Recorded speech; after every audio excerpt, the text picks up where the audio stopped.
Un jeune garçon nommé Alec était occupé à pêcher au bord du lac lorsqu'un homme étrange s'approcha soudainement de lui et lui demanda s'il aimerait apprendre la magie. L'offre semblait trop belle pour être refusée, alors dès lors, Alec passa toutes ses journées à s'entraîner avec Elda pour devenir mage. Un jour, Elda enseignait à Alec comment utiliser la magie du feu au cas où il aurait besoin de protéger quelqu'un, et c'était un peu plus compliqué que ce à quoi Alec était habitué, mais il finit par comprendre. Il était un peu déçu d'avoir mis une journée entière à maîtriser la magie du feu, mais Elda lui rappela que la plupart des gens devaient étudier pendant un mois entier pour accomplir ce qu'il venait de faire en une seule journée, et qu'il pouvait donc être fier de lui. Alec voulait en apprendre davantage, alors il demanda à Elda de continuer à lui enseigner, mais celui-ci répondit qu'ils en avaient fait assez pour aujourd'hui et suggéra plutôt qu'ils aillent pêcher jusqu'à ce qu'il soit l'heure pour Alec de rentrer chez lui. Alec finit par accepter de faire une pause, mais il n'en est pas ravi, car il veut apprendre la magie le plus rapidement possible. Elda rit et dit à Alec qu'il a un talent incroyable pour la magie, et que même si Elda n'avait pas commencé à l'entraîner, il est sûr qu'Alec serait devenu un mage exceptionnel tout seul. Si tel est le cas, Alec demande alors pourquoi Elda s'est donné la peine de lui enseigner la magie, et Elda a ses raisons, mais avant qu'il n'ait pu expliquer quoi que ce soit, un poisson a mordu à l'hameçon et a commencé à tirer sur la ligne, alors lui et Alec ont immédiatement abandonné la conversation et ont essayé de le remonter de toute leur force. Le lendemain, l'entraînement d'Alec se poursuit, et cette fois, Elda lui a apporté un livre de magie à lire, mais pour Alec, c'est plus déroutant que lorsqu'ils ont commencé à ajouter des lettres aux mathématiques, et il lui faut donc un certain temps pour comprendre. Au cours des mois suivants, Elda prend le temps de lui expliquer toutes les formules magiques, et petit à petit, il finit par les comprendre. Cependant, au printemps de l'année suivante, alors que le moment était venu de commencer leur séance d'entraînement habituelle, Elda arrive avec une mauvaise nouvelle. Il dit qu'il doit bientôt quitter la capitale et qu'il ne pourra donc plus former Alec, mais avant de partir, il veut donner un conseil amical à son élève. Avec son talent, Alec pourrait facilement devenir magicien de la cour s'il le souhaitait, mais Elda lui dit que si quelqu'un lui proposait ce poste, il devrait le refuser immédiatement, car cela ne vaut pas la peine. Il se retourna alors pour partir, mais avant qu'il ne s'en aille, Alec avait une dernière question à lui poser: pourquoi Elda avait-il choisi de lui enseigner la magie? Elda expliqua qu'il l'avait fait parce que la mère d'Alec lui avait rendu un immense service de son vivant, et qu'il voulait lui rendre la pareille en s'occupant de son fils. Plusieurs années plus tard, Alec est désormais étudiant à l'Académie royale et vient de trouver un ancien annuaire de l'école. Il le feuillette et tombe sur la section consacrée à Elda.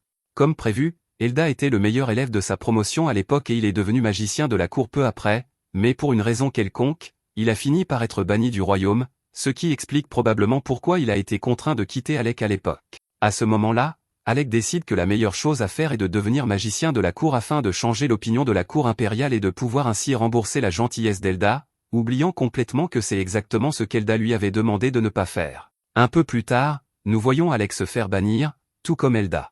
Alec avait rejoint le groupe des héros, composé du prince héritier, Regulu, d'une magicienne nommée Leni et d'un chevalier nommé X, mais alors qu'ils étaient en pleine mission, Regulu lui annonce qu'il est renvoyé.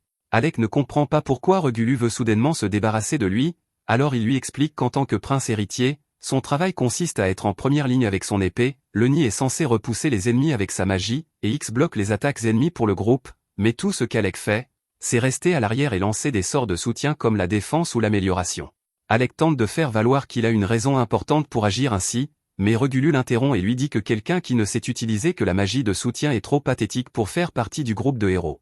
Gardez à l'esprit qu'Alec n'a jamais voulu rejoindre ce groupe stupide, mais après être devenu magicien de la cour, le prince lui a ordonné de le faire et il ne pouvait pas refuser un ordre royal. Leni et X se joignent à eux et commencent à traiter Alec d'inutile, mais c'est le prince qui est vraiment inutile ici. Il a littéralement instauré une règle interdisant aux roturiers comme Alec de porter des armes, simplement parce qu'il ne veut pas que quelqu'un d'autre lui vole la vedette. Alec tente de lui expliquer qu'il pense qu'il est important que tous les membres du groupe soient armés et préparés en cas d'urgence, mais le prince n'a pas eu une seule pensée intelligente depuis des années, il ne tolère donc pas un libre penseur comme Alec. Il lui dit qu'il n'a plus besoin de lui et qu'il ferait mieux de rentrer chez lui. Alec se retrouve alors à remettre en question ses choix de vie, car il n'avait pas signé pour se faire insulter par un homme enfant ingrat.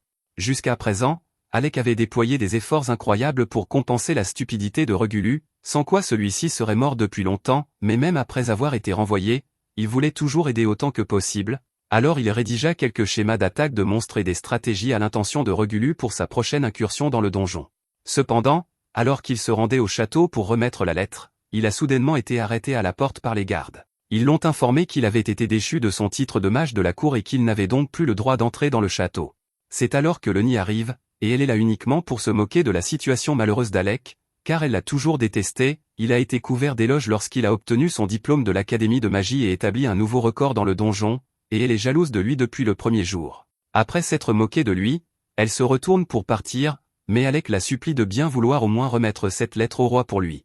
C'est le roi Fergus qui lui a ordonné de rejoindre le groupe de Regulu, donc pour le bien de Regulu, il est important que le roi lise cette lettre. Cependant, le nid se moque éperdument de la stupide lettre d'Alec, alors elle la déchire en morceaux devant lui et ordonne aux gardes de le mettre dehors. Cela fait 4 ans qu'Alec a obtenu son diplôme et est devenu magicien de la cour, et il a fait de son mieux pour régler les problèmes de la cour impériale, mais au final, il n'a rien pu changer. À ce moment-là, Alec entend une voix familière l'appeler par son nom. Il se retourne et aperçoit Yora, une vieille amie, qui se tient là. Elle court vers lui pour le serrer dans ses bras lorsqu'elle réalise que c'est bien lui, puis il s'assoit près du canal pour discuter. Alec lui explique tout ce qui lui est arrivé depuis leur dernière rencontre, et elle s'écrie qu'elle ne supporte pas le royaume de Galdana, car les nobles ne cessent de discriminer les roturiers. Alec est d'accord avec elle, mais il lui demande de se calmer, car cela pourrait causer des problèmes si quelqu'un venait à entendre ses propos. Elle lui répond que ce n'est pas grave, car il n'y a personne d'autre dans les environs pour l'entendre. Concernant la situation actuelle d'Alec, elle se sent mal pour tout ce qu'il a dû endurer, mais elle est en réalité contente qu'il ait été expulsé du groupe du prince, car cela signifie que rien ne l'empêche désormais de rejoindre un nouveau groupe. Sur cette note, Yora demande à Alec s'il serait prêt à venir explorer des donjons avec son groupe.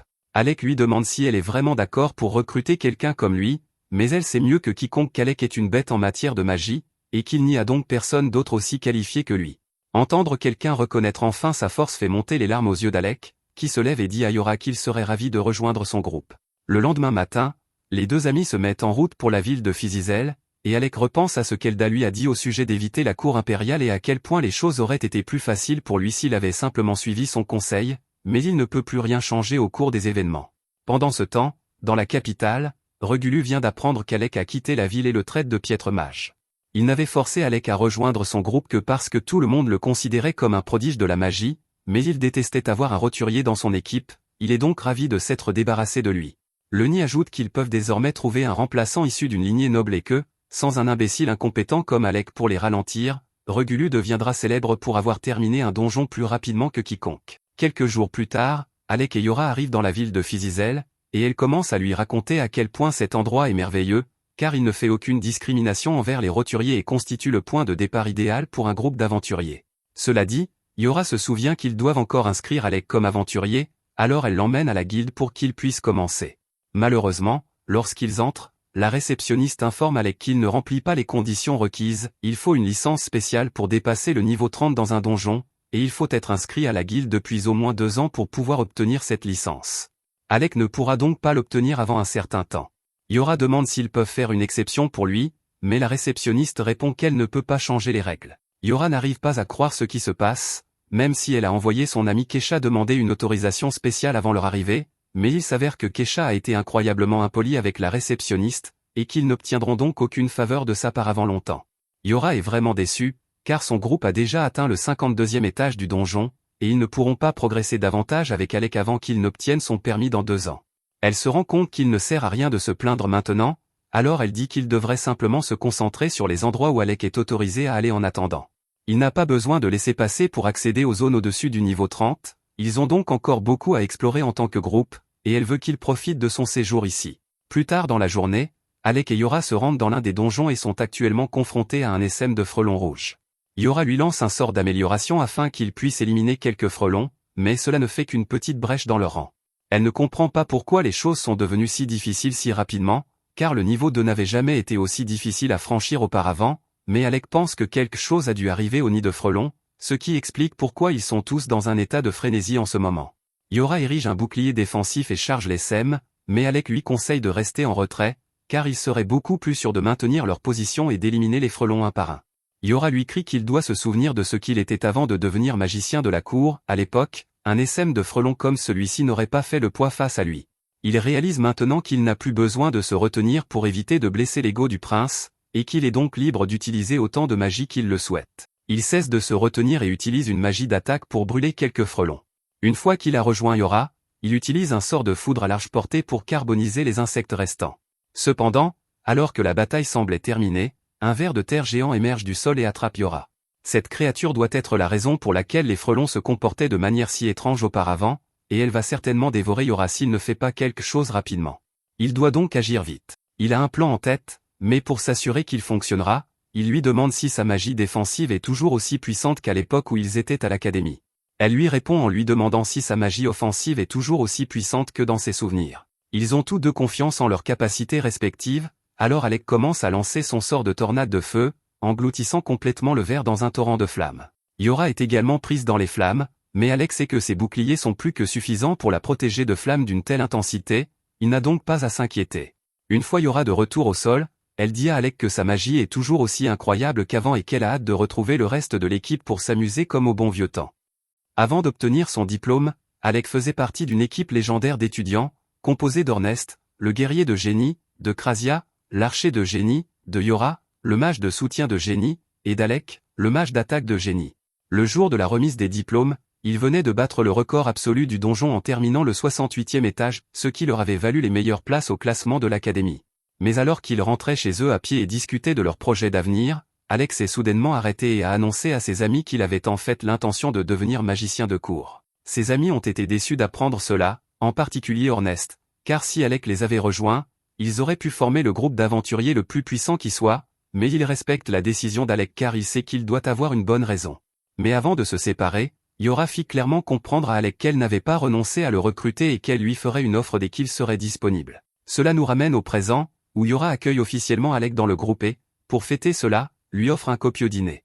Cependant, elle ne supporte pas très bien l'alcool, et après une chope de bière, elle devient agressive et peut à peine rester debout. Il ne faut pas longtemps avant qu'elle s'effondre sur sa chaise et s'endorme. Alec utilise alors sa magie pour la couvrir de sa veste afin qu'elle ne prenne pas froid. À ce moment-là, un homme apparaît soudainement derrière lui et dit qu'Alec est terriblement attentionné pour un aventurier. Alec pense qu'il s'agit simplement d'un ivrogne, il décide donc d'ignorer l'homme et se détourne, mais cela agace l'homme, qui balance sa bouteille sur Alec. Le verre se brise sous l'impact, mais Alec a utilisé un bouclier magique pour se protéger et s'apprête à riposter, quand soudain, l'homme l'appelle par son nom et lui dit qu'il est à la hauteur des rumeurs. Il glisse alors un laissez-passer pour le donjon sur la table d'Alec et lui dit qu'il peut considérer cela comme des excuses pour l'avoir testé de manière aussi grossière. Alec était en colère auparavant, mais maintenant, il est simplement confus car il n'a aucune idée de qui est cet homme. Soudain, Yora se réveille de son ivresse et demande à Alec ce que le maître de guilde fait ici.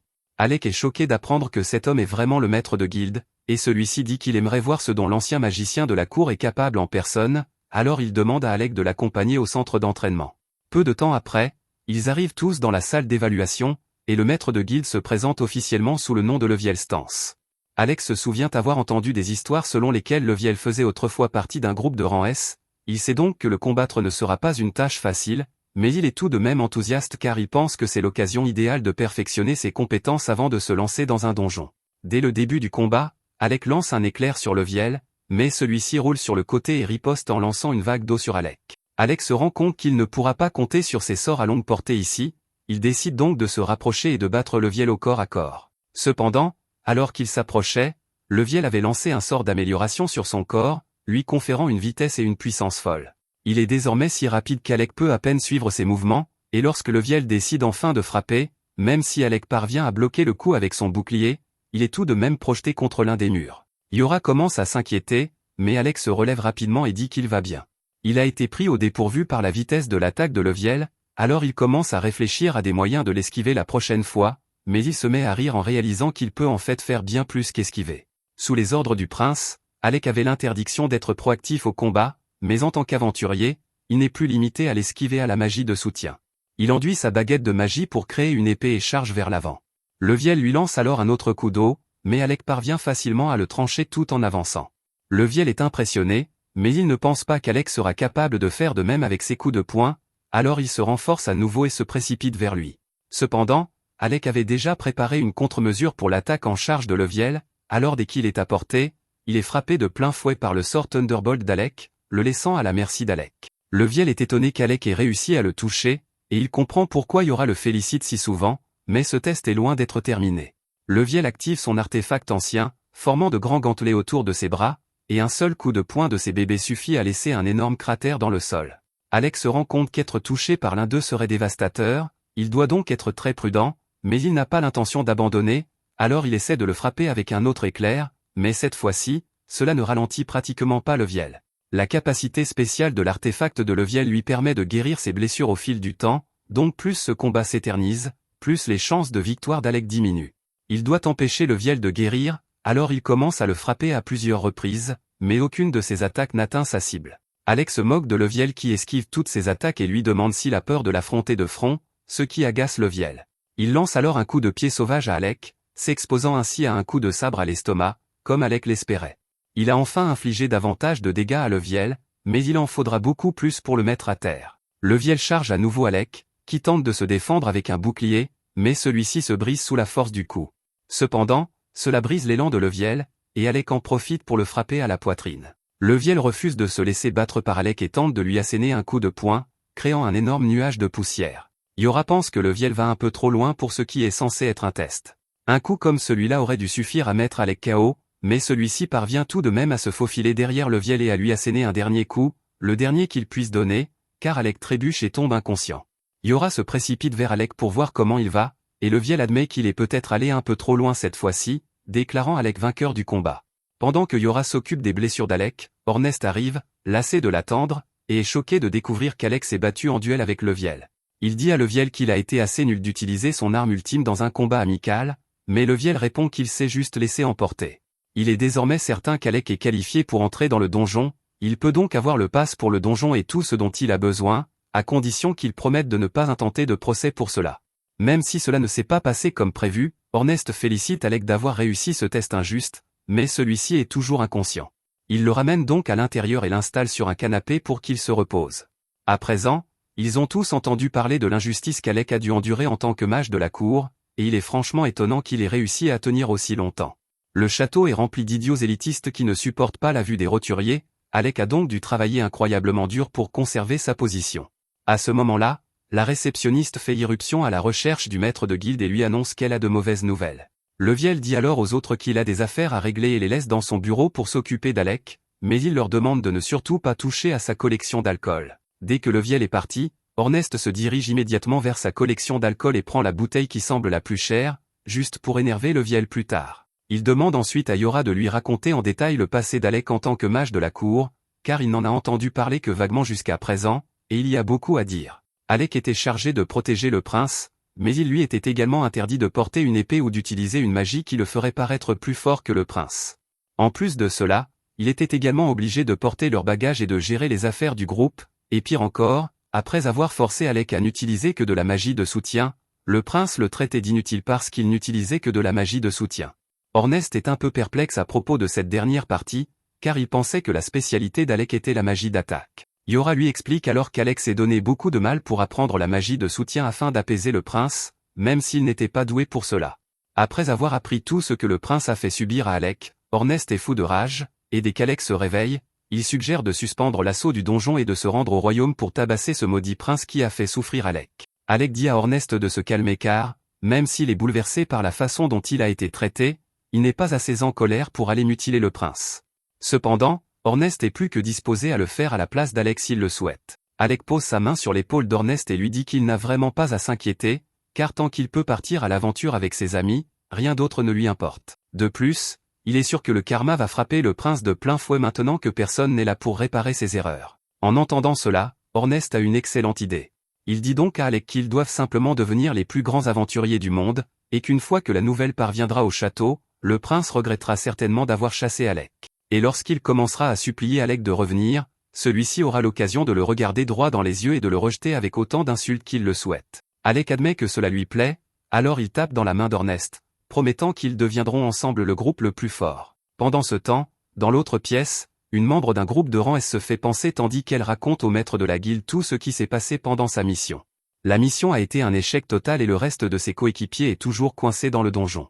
Krista demande donc à Leviel de former une équipe de secours pour les secourir. Leviel convoque une réunion générale, mais compte tenu du peu de temps disponible, les seules personnes présentes sont celles qui se trouvaient déjà à la guilde. Il annonce à tout le monde qu'ils vont former une équipe pour secourir les membres du groupe de Krista qui sont actuellement coincés au niveau 64 du donjon.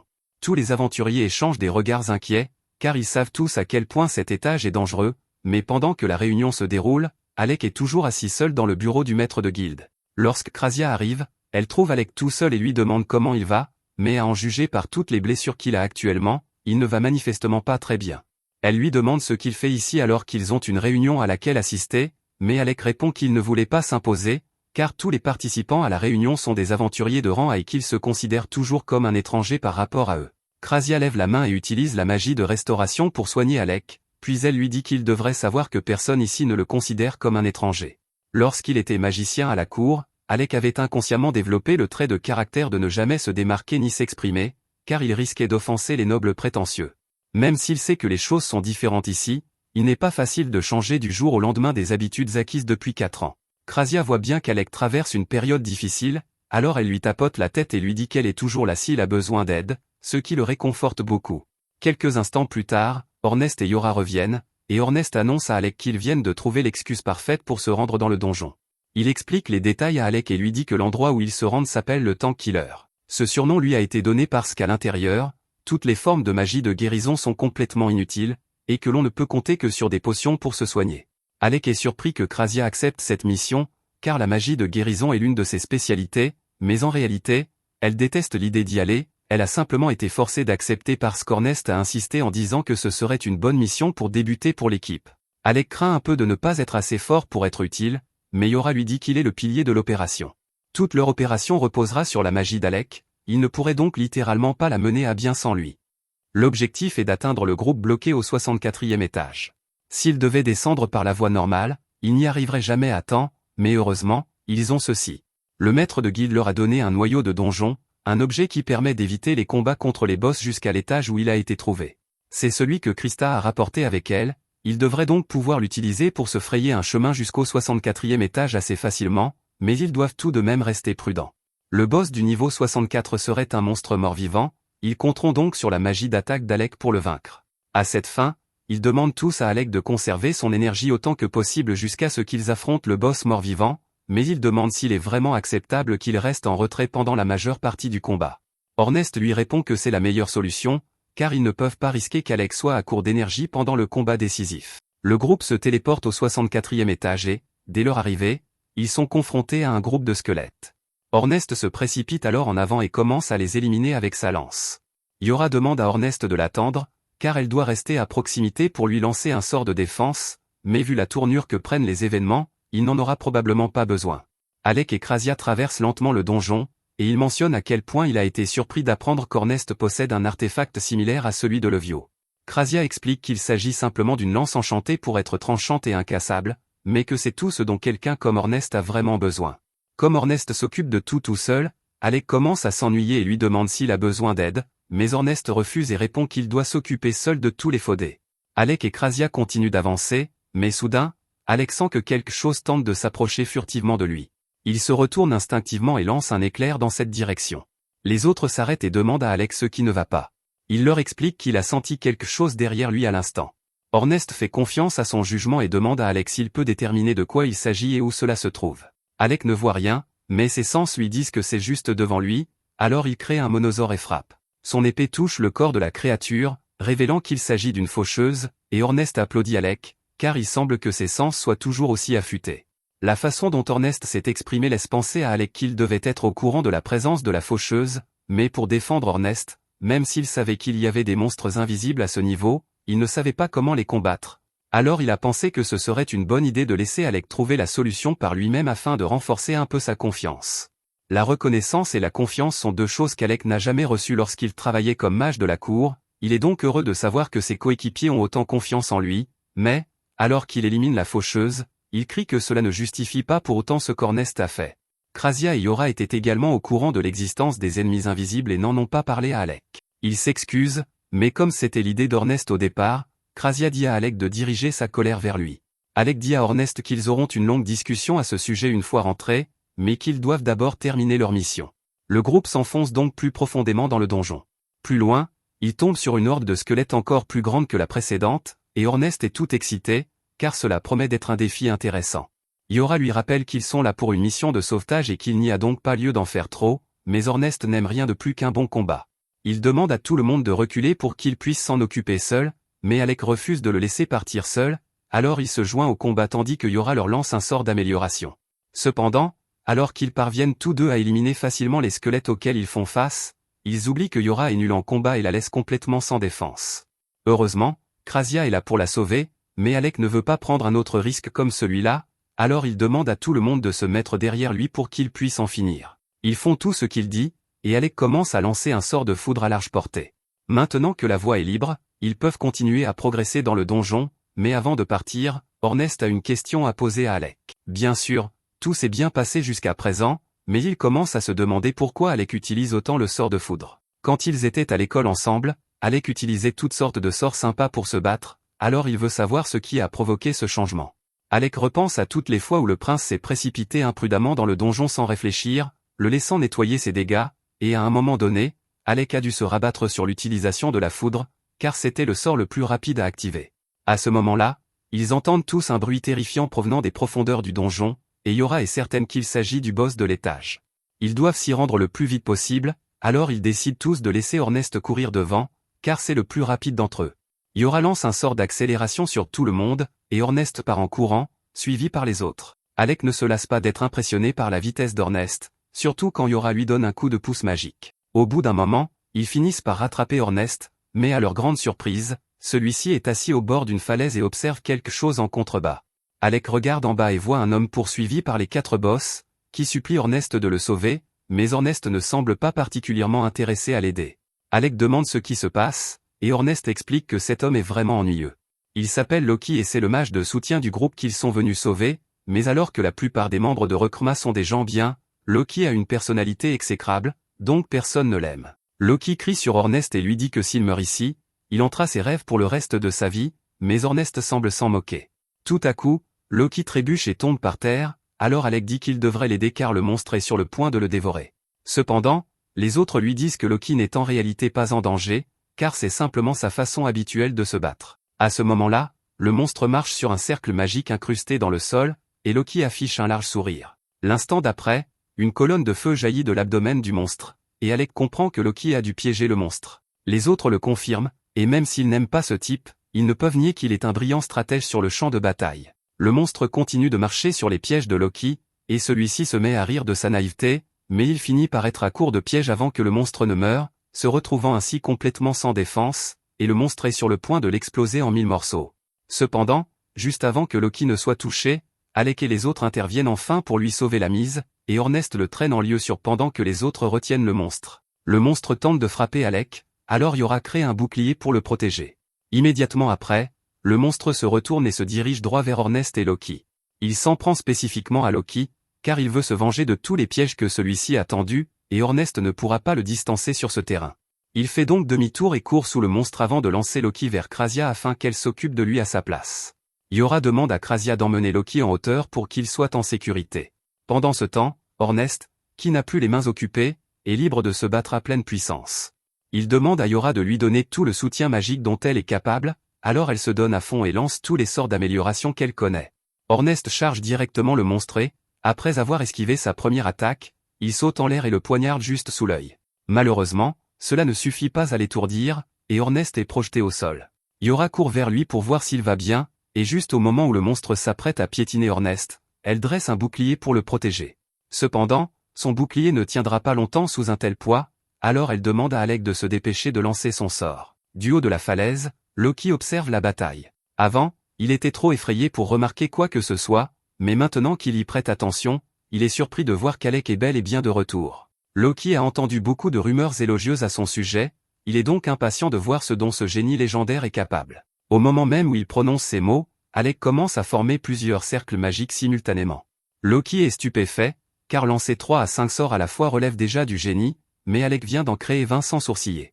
Le monstre se rend compte qu'Alec prépare son coup de grâce, alors il se précipite sur lui pour l'en empêcher, mais Ornest ne le laisse pas faire. Une fois qu'Alec a terminé, il lance une série implacable de sorts de foudre pour affaiblir le monstre avant de l'achever avec une explosion concentrée, mais malheureusement, le monstre a réussi à s'écarter à temps pour éviter le coup final. Alec avertit donc tout le monde de se préparer à sa contre-attaque. Ornest appelle Krasia et lui demande de fournir un tir de couverture. Elle pointe donc son arc vers le monstre et le frappe d'une pluie de flèches pour le ralentir. Cela laisse suffisamment de temps à Yora pour utiliser un sortilège de liaison afin de maintenir le monstre en place, et Ornest profite de l'occasion pour lancer sa lance directement dans sa tête. Le monstre a réussi à survivre et tente une dernière attaque contre Alec, mais c'est une erreur de sa part, car Alec dispose du sort parfait pour une situation comme celle-ci. Son maître lui a enseigné ce sort il y a des années, et depuis, Alec est le seul mage capable de le lancer, la magie de réflexion. Le souffle du monstre est redirigé avec toute sa force, provoquant une explosion massive, et après qu'il ait été réduit en cendres, Ornest intervient pour porter le coup fatal, fendant la tête du monstre en deux.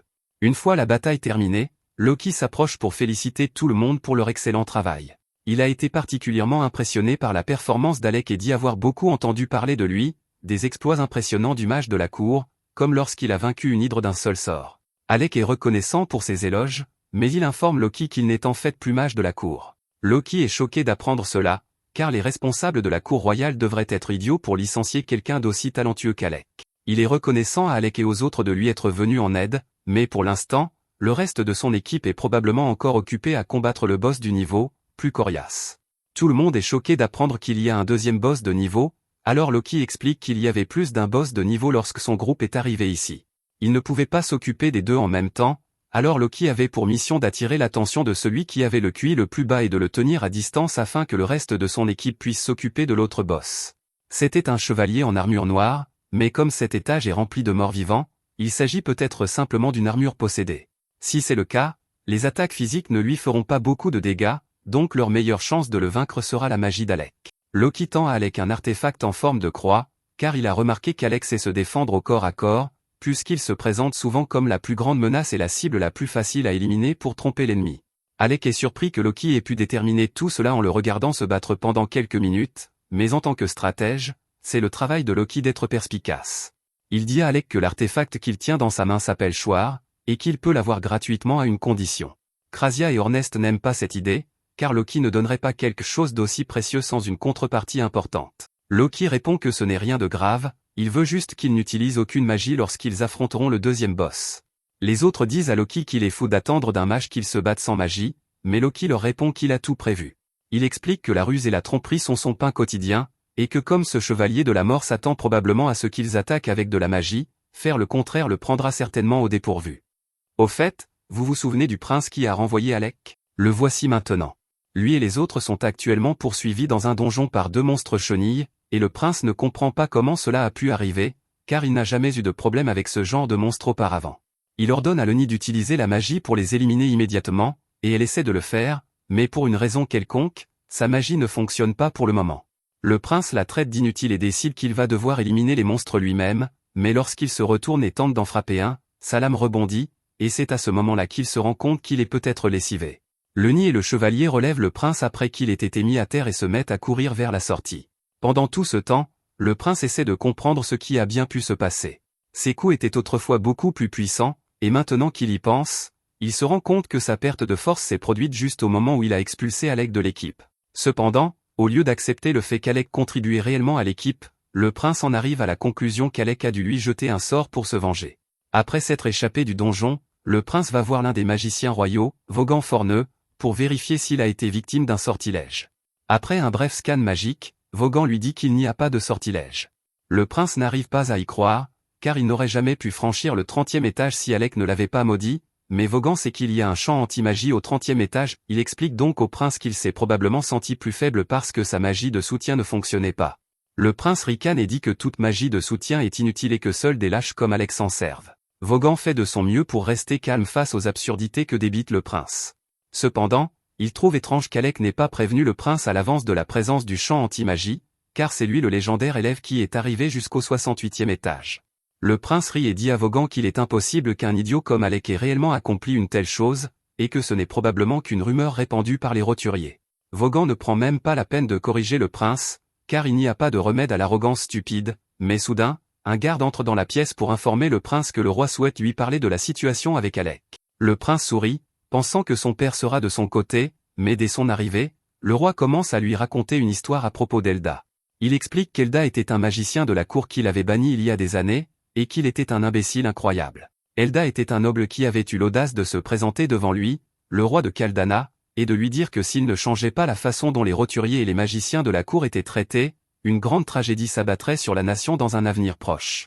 Le prince prend la parole et dit que les anciens méritent d'être bannis, car un noble ne devrait pas s'adresser au roi de cette manière, mais ce n'est pas pour cela que le roi l'a traité d'imbécile. Après avoir été banni, Elda fut dépouillé de son titre de noblesse et décida de fréquenter l'académie de magie, où il fit taire ses détracteurs grâce à ses talents exceptionnels et obtint son diplôme avec les honneurs. Cependant, alors qu'il aurait pu choisir de faire n'importe quoi avec sa renommée et son pouvoir, il choisit bêtement de retourner au château et de travailler comme magicien de la cour. Pendant son mandat de magicien de la cour, il continua à dire au roi que les roturiers n'étaient pas sans valeur et qu'il devait changer la façon dont il les traitait, jusqu'à ce qu'ils finissent par disparaître un an plus tard. Le roi n'avait pas accordé beaucoup d'importance aux paroles d'Elda à l'époque, mais récemment, il avait commencé à se demander si les anciens n'avaient pas raison, c'est pourquoi il avait ordonné au prince d'explorer le donjon. Il voulait voir si les nobles étaient vraiment intrinsèquement meilleurs que les roturiers, mais compte tenu de l'état du prince, il semble qu'il se soit trompé. Il dit qu'il est peut-être temps de changer leur politique de discrimination à l'égard des roturiers, et qu'à partir de maintenant, il prévoit d'embaucher ceux qui ont du talent, quelle que soit leur origine. Le prince est stupéfait et dit à son père que ce serait une honte pour leur nom de famille s'ils acceptaient les roturiers comme leurs égaux, et le roi reconnaît que c'est lui qui a élevé le prince dans cette croyance, mais que les choses doivent changer. Le prince tente de faire valoir que fréquenter des roturiers comme Alec ne peut mener qu'au malheur, et il utilise sa situation actuelle comme preuve, mais soudain, un garde s'approche et présente à Regulus ce qui reste du livre écrit par Alec. Le roi explique qu'avant de partir, Alec avait rédigé un guide complet sur la façon de terminer le 30e étage du donjon pour Regulus, mais que le Nil avait déchiré avant qu'il n'ait pu le voir. Le prince n'en croit pas ses oreilles, alors il dit à son père qu'il ne se sent pas bien et s'excuse. Alors que Regulus s'en va, le roi s'adresse à Vogan et lui dit que même si cela peut être difficile, il lui serait reconnaissant d'aider Regulus autant que possible, et Vogan promet de faire de son mieux. Pendant ce temps, Regulus est en pleine crise mentale, car si Alec était vraiment aussi compétent et talentueux que cela signifie qu'il était le problème depuis le début, et il ne peut pas l'accepter. De son côté, Alec demande à Loki de lui expliquer pourquoi il ne veut pas qu'il utilise la magie contre le boss. Il comprend que les artefacts sont puissants, le boss est censé être immunisé contre les attaques physiques, il ne pense donc pas pouvoir le vaincre avec seulement l'épée. Cependant, Loki dit qu'il ne s'attendait pas à ce qu'Alec le batte avec l'épée. Il veut juste qu'il fasse semblant d'être un combattant au corps à corps afin que le boss ne s'attende pas à ce qu'il utilise la magie. Les autres comprennent le plan, mais Krasia ne comprend pas pourquoi ils doivent se donner tant de mal pour tromper le monstre, alors Loki lui explique que ce boss est tout aussi intelligent qu'eux. Alec a du mal à le croire, et Loki comprend son scepticisme, mais tout ce qu'il demande à Alec, c'est de s'en tenir à l'utilisation de son épée, au moins jusqu'à ce que Loki lui donne le signal. Il accepte de suivre le plan de Loki, et sur cette note, Loki dit à Krasia qu'il a besoin de son aide pour quelque chose. Il faudrait trop de temps pour rejoindre ses amis à pied, il veut donc utiliser la magie de téléportation, mais il n'a pas assez de mana pour la lancer tout seul pour le moment, il a donc besoin de l'aide de Krasia.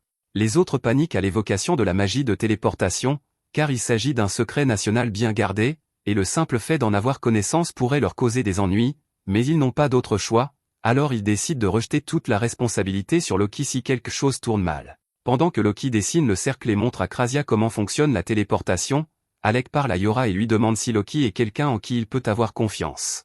Yora lui répond que personnellement, elle n'aime pas la personnalité de Loki, mais que dans une situation grave, on peut absolument compter sur lui pour faire le travail. Elle informe Alec que, par exemple, il y a 2 ans, Loki a coordonné un raid à grande échelle dans un donjon très difficile, et que grâce à sa planification, la mission a été un succès sans aucune perte. Alec décide donc de faire entièrement confiance au plan de Loki, et une fois le cercle de téléportation prêt, ils y entrent tous. Yora est émerveillée, car c'est la première fois qu'elle voit de la vraie magie de téléportation en action, mais il lui explique qu'il s'agit simplement d'une version simplifiée qui les enverra à l'endroit de son choix. Il prévient tout le monde qu'il va les téléporter juste devant le boss, et qu'ils doivent donc être prêts à se battre dès leur arrivée. Loki active alors le cercle de téléportation et, en un instant, ils disparaissent tous de l'endroit où ils se trouvent et atterrissent juste devant les autres membres du groupe de Loki qui combattent le Chevalier Noir. Les deux ont fait de leur mieux pour le repousser jusqu'à présent, mais ils n'ont pas réussi à lui infliger beaucoup de dégâts et ils sont à bout de force. Heureusement, Ornest intervient pour leur donner une chance de battre en retraite. Il affronte le Chevalier, et pendant que celui-ci se concentre sur Ornest, Alec tente de s'approcher discrètement par derrière pour l'attaquer par surprise, mais le Chevalier réagit instantanément et saute en l'air pour éviter le coup. Il charge alors les 2 hommes, et pendant ce temps, Loki et Krasia viennent aider Rywell et Marbell à se mettre en sécurité. L'armure du Chevalier est incroyablement résistante, et à première vue, il semble qu'il n'y ait personne à l'intérieur, mais cela n'a aucune importance pour Ornest. Il court vers le Chevalier pour l'attaquer, et celui-ci tente de sauter par-dessus lui, mais Ornest avait déjà prévu cela, alors il cloue sa cape au sol, donnant à Alec l'occasion parfaite de trancher la tête du Chevalier. Alors que le casque métallique s'écrase au sol, Alec se demande si cela a vraiment suffi pour vaincre le monstre, mais les choses ne sont jamais aussi simples dans ce genre de situation. Le chevalier recommence soudainement à bouger, des dizaines de tentacules effrayants jaillissant de son cou. Il est clair qu'il s'agit d'un cavalier sans tête mort-vivant, et que le monstre qu'ils ont tué plus tôt devait être sa monture. Alec est désorienté et réfléchit un instant, et lorsqu'il reprend ses esprits, il aperçoit le Dullahan dans les airs au-dessus de lui, prêt à frapper. Il lève son épée pour se défendre, mais il parvient à peine à bloquer son attaque. Il est beaucoup plus fort et plus rapide qu'auparavant, et Alec comprend qu'il devait se retenir auparavant, ce qui signifie que le combat va devenir plus difficile à partir de maintenant, mais heureusement, il n'aura pas à y faire face seul. Pendant qu'Alec affrontait le chevalier, Yora lançait des sorts de renforcement sur Ornest, et une fois prêt, il se jeta en avant et frappa le chevalier de toutes ses forces, donnant à Alec une chance de le repousser. Alec n'en revient pas de la résistance de l'armure de cette créature. Si son épée n'était pas un artefact, elle aurait depuis longtemps volé en éclats sous la force des coups du chevalier. Sans compter que, comme le chevalier est un mort-vivant, peu importe le nombre de coups qu'il reçoit, il se régénère toujours et se relève. À ce propos, le chevalier parvient à ramasser sa tête et à la rattacher à son corps avant de pousser un cri perçant qui désoriente tout le monde. Il cible ensuite Alec et lui assène un coup de pied aussi fort que possible, le projetant en arrière à une vitesse fulgurante, mais heureusement, avant qu'il ne heurte le mur, Yora parvient à utiliser une barrière pour amortir le choc. Elle court vers lui pour vérifier qu'il va bien, et il lui répond qu'il va bien, il ne s'attendait simplement pas à ce que le chevalier soit aussi doué en arts martiaux. Si Yora ne l'avait pas sauvé avec cette barrière, il y a de fortes chances qu'il soit mort à l'instant, alors il demande à Loki combien de temps il doit encore continuer à se battre avec l'épée. Loki est encore en train de se préparer, il dit donc à Alec qu'il va devoir tenir encore 5 minutes. C'est facile à dire, mais il a failli mourir à cause de cette chose à l'instant, et il ne lui reste plus que 3 potions. Ornest tient à peine le coup en ce moment, il crie donc à Alec de revenir dans la partie, et les deux font de leur mieux pour occuper le chevalier pendant les prochaines minutes. Finalement, les 5 minutes de préparation de Loki sont écoulées, alors il active un cercle magique géant et se met à rire. Voyant cela, le chevalier panique et charge directement Loki, lui tailla dans la poitrine, mais c'est exactement ce que Loki voulait. On découvre alors que tout cela n'était qu'une illusion et que le cercle magique géant n'était qu'un stratagème pour attirer le chevalier dans un piège. À ce moment-là, de la glace commence à se former sous les pieds du chevalier tandis que le vrai Loki observe depuis le sommet de la tour. Ornest marche alors sur un piège de téléportation mis en place par Loki et Krasia, et il est envoyé juste derrière le chevalier, ce qui lui permet de le pousser en avant juste avant que Marbel ne saute de l'arche avec un coup au-dessus de la tête. Le chevalier parvient à esquiver, mais cela faisait également partie du plan, car Loki avait installé un autre piège de glace pour réduire sa vitesse. Le chevalier se rend compte que Loki est à l'origine de tous ces pièges, alors il grimpe sur la tour pour l'éliminer. Loki sort une lame magique pour le repousser, mais Riwell s'inquiète car Loki n'est pas assez fort pour affronter le chevalier seul. Il s'est préparé en demandant à Yora de lui conférer une force cette fois supérieure, mais son corps n'est pas habitué à ce genre d'effort, et il parvient à peine à tenir le coup. Pendant que Loki occupe le chevalier, Yora jette un sort de contrainte pour l'immobiliser, mais le chevalier parvient tout de même à frapper Loki, le faisant tomber de l'arche et s'écraser au sol. Cependant, Loki ne montre aucune inquiétude, car tout s'est déroulé exactement comme il l'avait prévu. Alors qu'il tombe, il dit à Alec que le décor est planté et qu'il est temps pour lui de terminer le travail. Alec commence à lancer une multitude de cercles magiques tout autour du chevalier, et Loki est impressionné car c'est encore plus que ce qu'il a utilisé contre l'autre boss. Cependant, après tous les combats qu'Alec a déjà menés, son corps commence à céder sous le stress nécessaire pour maintenir une magie aussi complexe. Il fait de son mieux pour rester fort et se remet sur pied afin de pouvoir lancer le sort d'accélération Thunderbolt, mais bien que celui-ci inflige beaucoup de dégâts, le chevalier est toujours capable de bouger et commence à se libérer de la magie contraignante que Yora a utilisée sur lui. Elle fait de son mieux pour le garder sous contrôle, mais à ce rythme, le chevalier va s'échapper d'une minute à l'autre, alors elle dit à Alec de se dépêcher et d'en finir. Cependant, c'est beaucoup plus facile à dire qu'à faire, car le corps d'Alec est sur le point de lâcher. C'est la deuxième fois aujourd'hui qu'il doit utiliser un sort aussi puissant, et la perte soudaine de mana aurait laissé n'importe qui d'autre dans un état critique. Alec ne fait pas exception, mais il a beaucoup à défendre pour l'instant, alors malgré la douleur, il persévère et termine le processus de lancement de l'un de ses sorts ultimes. Un dragon de foudre se forme, et dès qu'Alec le libère, il vole droit vers le chevalier, le vaporisant au contact et mettant fin au combat. Maintenant qu'il n'y a plus de danger, Alec s'effondre sur le sol, épuisé, et se dit en plaisantant qu'avoir des coéquipiers fiables fait une énorme différence quand on est confronté au danger. Yora s'approche et lui dit que c'est plutôt eux qui ont compté sur lui tout ce temps, car il n'aurait pas pu vaincre cette créature sans lui, et Ornest est simplement heureux qu'Alec ait retrouvé sa puissance habituelle. D'un autre côté, il rappelle à Alec le pari qu'ils ont fait plus tôt, et Alec se souvient qu'avant le début du combat, Ornest avait dit que la première personne à s'évanouir devrait relever un défi, et Alec s'est techniquement évanoui il y a un instant, il est donc pris au piège. Cependant, comme le combat était terminé, Ornest décide d'être indulgent et dit à Alec qu'à partir de maintenant, il n'aura plus le droit de leur cacher quoi que ce soit si quelque chose le tracasse. Que ce soit Ornest, Yora ou Krasia, il veut qu'Alec parle à au moins l'un d'entre eux lorsqu'il a un problème afin qu'il puisse l'aider. Riwell vient remercier Alec et les autres pour leur aide. Marbel veut également le remercier, mais elle est beaucoup plus directe et lui donne un baiser sur la joue, au grand désarroi de Yora. Marbel demande à Alec s'il aimerait parfois partir à l'assaut de donjon avec elle, mais Yora intervient et affirme qu'Alec est le magicien de leur groupe, donc qu'elle ne peut pas l'avoir. Le groupe Rechroma doit beaucoup à Alec, alors en tant que chef, Riwell propose de lui écrire une recommandation. Alec est un peu perplexe à propos de cette recommandation, alors tout le monde lui explique que pour être promu au rang S, il faut avoir une recommandation d'un groupe de rang S et l'approbation du maître de guilde. Cela ne devrait pas être difficile d'obtenir l'accord du maître de guilde, alors Riwell dit à Alec qu'il peut lui laisser le soin de s'en occuper.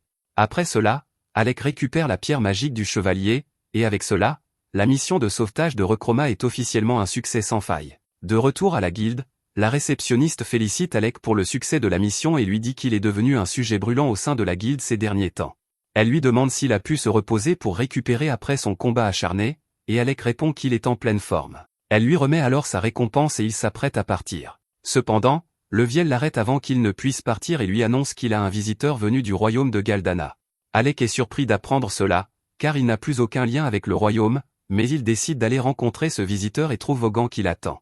De toutes les personnes avec lesquelles Alec a dû traiter au château, Vaughan était en fait un type sympa, alors il s'incline et lui dit qu'il est ravi de le revoir. Cependant, avant toute civilité, Vaughan demande à Alec s'il essayait de faire tuer le prince Regulu, sans l'avertir qu'il était trop faible pour affronter les donjons tout seul. Alec répond calmement en demandant à Vaughan s'il pense que Regulu aurait écouté un seul mot de ce qu'il aurait pu dire, même s'il l'avait averti, et Vaughan se rend compte qu'Alec a raison. Il déteste néanmoins le fait d'avoir été coincé avec ce boulot minable après le licenciement d'Alec, car cela lui fait perdre un temps précieux. Alec demande si cela signifie que Vaughan a été désigné comme magicien remplaçant pour le groupe de Regulu, mais Vaughan répond qu'il ne peut plus vraiment se considérer comme un magicien, car il est plutôt une sorte de babysitter glorifié. Après le départ d'Alec, Regulu a tenté de s'attaquer seul au 30e étage du donjon, mais il a été gravement blessé. Vaughan espérait faire la leçon à Regulu et l'aider à tirer les leçons de son échec, mais au lieu de cela, Regulu a refusé d'accepter sa responsabilité et a exigé que Vaughan l'escorte jusqu'ici afin qu'il puisse affronter Alec. Alec demande si cela signifie que Regulu se trouve actuellement dans la ville, et Vaughan le confirme, précisant qu'il se trouve dans l'arène d'entraînement souterraine au moment où il parle. Alec ne s'attendait pas à devoir à nouveau faire face à Regulu, mais il pense que c'est une bonne occasion de régler définitivement leur compte. Même s'il serait en droit d'ignorer complètement l'existence de Regulu, il décide de descendre et de l'affronter en personne. Alors qu'ils descendent les escaliers, Vaughan lui dit que la seule chose qui motive le prince, c'est son refus de compromettre sa fierté, mais que personnellement, il ne comprend pas pourquoi les nobles tiennent tant à s'ériger en supérieur des roturiers, car cela lui semble être une énorme perte de temps. Alec rappelle à Vaughan qu'il est lui aussi noble, mais qu'il ne s'est jamais vraiment soucié des titres, car tout ce qu'il veut, c'est vivre sa vie comme il l'entend. Une fois arrivé dans l'arène, il trouve Regulu debout au milieu, et à la surprise d'Alec, la première chose qu'il dit est que le roi prévoit de changer la façon dont les choses sont gérées dans le royaume, et que même s'il n'est personnellement pas d'accord, par respect pour son père, il fera des concessions sur ce point. Cela donne à Alec l'espoir que Regulu ait peut-être repris ses esprits après tout, mais celui-ci poursuit en déclarant qu'il ne supporte toujours pas l'idée d'avoir à écouter les absurdités de roturiers comme Alec. Alec dit à Regulu que s'il avait écouté ses conseils, il serait dans une bien meilleure situation qu'aujourd'hui, mais Regulu a refusé de l'entendre, et Alec comprend qu'il ne parvient pas à le convaincre, alors il décide d'arrêter de perdre son temps. Regulu a passé les 15 années de sa vie à se faire dire qu'il était supérieur aux roturiers à tous les égards, il ne peut donc pas comprendre qu'il pourrait être le problème ici. Dans une tentative désespérée de prouver que tout ce qu'on lui a dit n'est pas un mensonge, il sort ses armes et défie Alec en duel, demandant à Vaughan d'être le témoin du combat. Regulu charge Alec, le forçant à se défendre avec sa baguette, mais il est pris au dépourvu par le fait que Regulu utilise des dagues au lieu de son épée longue habituelle. Il y a quelques années, lorsque Regulu avait choisi son arme pour la première fois, Alec lui avait conseillé d'opter pour des dagues plutôt qu'une épée longue, car son corps était encore trop petit pour en supporter efficacement le poids. Mais Regulu avait immédiatement rejeté ses préoccupations sans y réfléchir à deux fois, cependant, il suit désormais ce conseil. Cependant, le simple fait de changer d'arme ne l'a pas rendu meilleur combattant comme par magie, et Alec a esquivé l'une de ses attaques, laissant Regulu s'écraser face contre terre. Il comprend que Vaughan a quelque chose à voir avec tout cela, et il demande ce qu'il a dit au prince, mais tout ce que Vaughan a dit à Regulu, c'est que s'il voulait réfuter la force d'Alec, il devait prouver ses dires en le battant au combat. En fin de compte, c'était le choix de Regulu de venir ici et de défier Alec, et Regulu mérite un peu de crédit ici, car il n'a même pas envisagé de recourir à des coups bas, il est simplement venu ici pour un combat loyal en tête-à-tête. Ces dagues sont des artefacts, elles ont donc une puissance de frappe respectable, et lorsque Regulu affronte Alec de front, il parvient à briser son bouclier, mais c'est tout ce qu'il peut faire. Regulu s'est beaucoup entraîné avec ses dagues en vue de ce combat, et elles lui ont fait comprendre que la magie de soutien d'Alec était la seule raison pour laquelle il était arrivé aussi loin dans le donjon. Après le renvoi d'Alec, il a continué à essayer de franchir le 30e étage du donjon à plusieurs reprises, mais il finissait toujours par être gravement blessé, et il ne comprenait pas pourquoi. Cependant, il finit par décider de lire les pages récupérées du rapport rédigé par Alec, et il fut furieux de constater que tout ce qu'Alec avait écrit s'était avéré vrai, s'il l'avait utilisé dès le début, il n'aurait pas échoué autant de fois. Rien qu'en le lisant, il comprit à quel point Alec était talentueux, et cela rendit encore plus difficile d'accepter la façon dont il l'avait traité. Regulu dit donc à Alec d'activer son artefact et de l'affronter. Alec demande à Regulu s'il est sûr de vouloir continuer à se battre malgré la différence de puissance entre eux, et Regulu refuse de reculer, mais avant qu'ils ne s'affrontent, Alec a une question à lui poser. Il veut savoir s'il est vrai que le roi souhaite réellement changer le fonctionnement de la cour royale, et Regulu le confirme, ajoutant que son père testait apparemment la force des paysans, raison pour laquelle il a envoyé Regulu et Alec dans le donjon.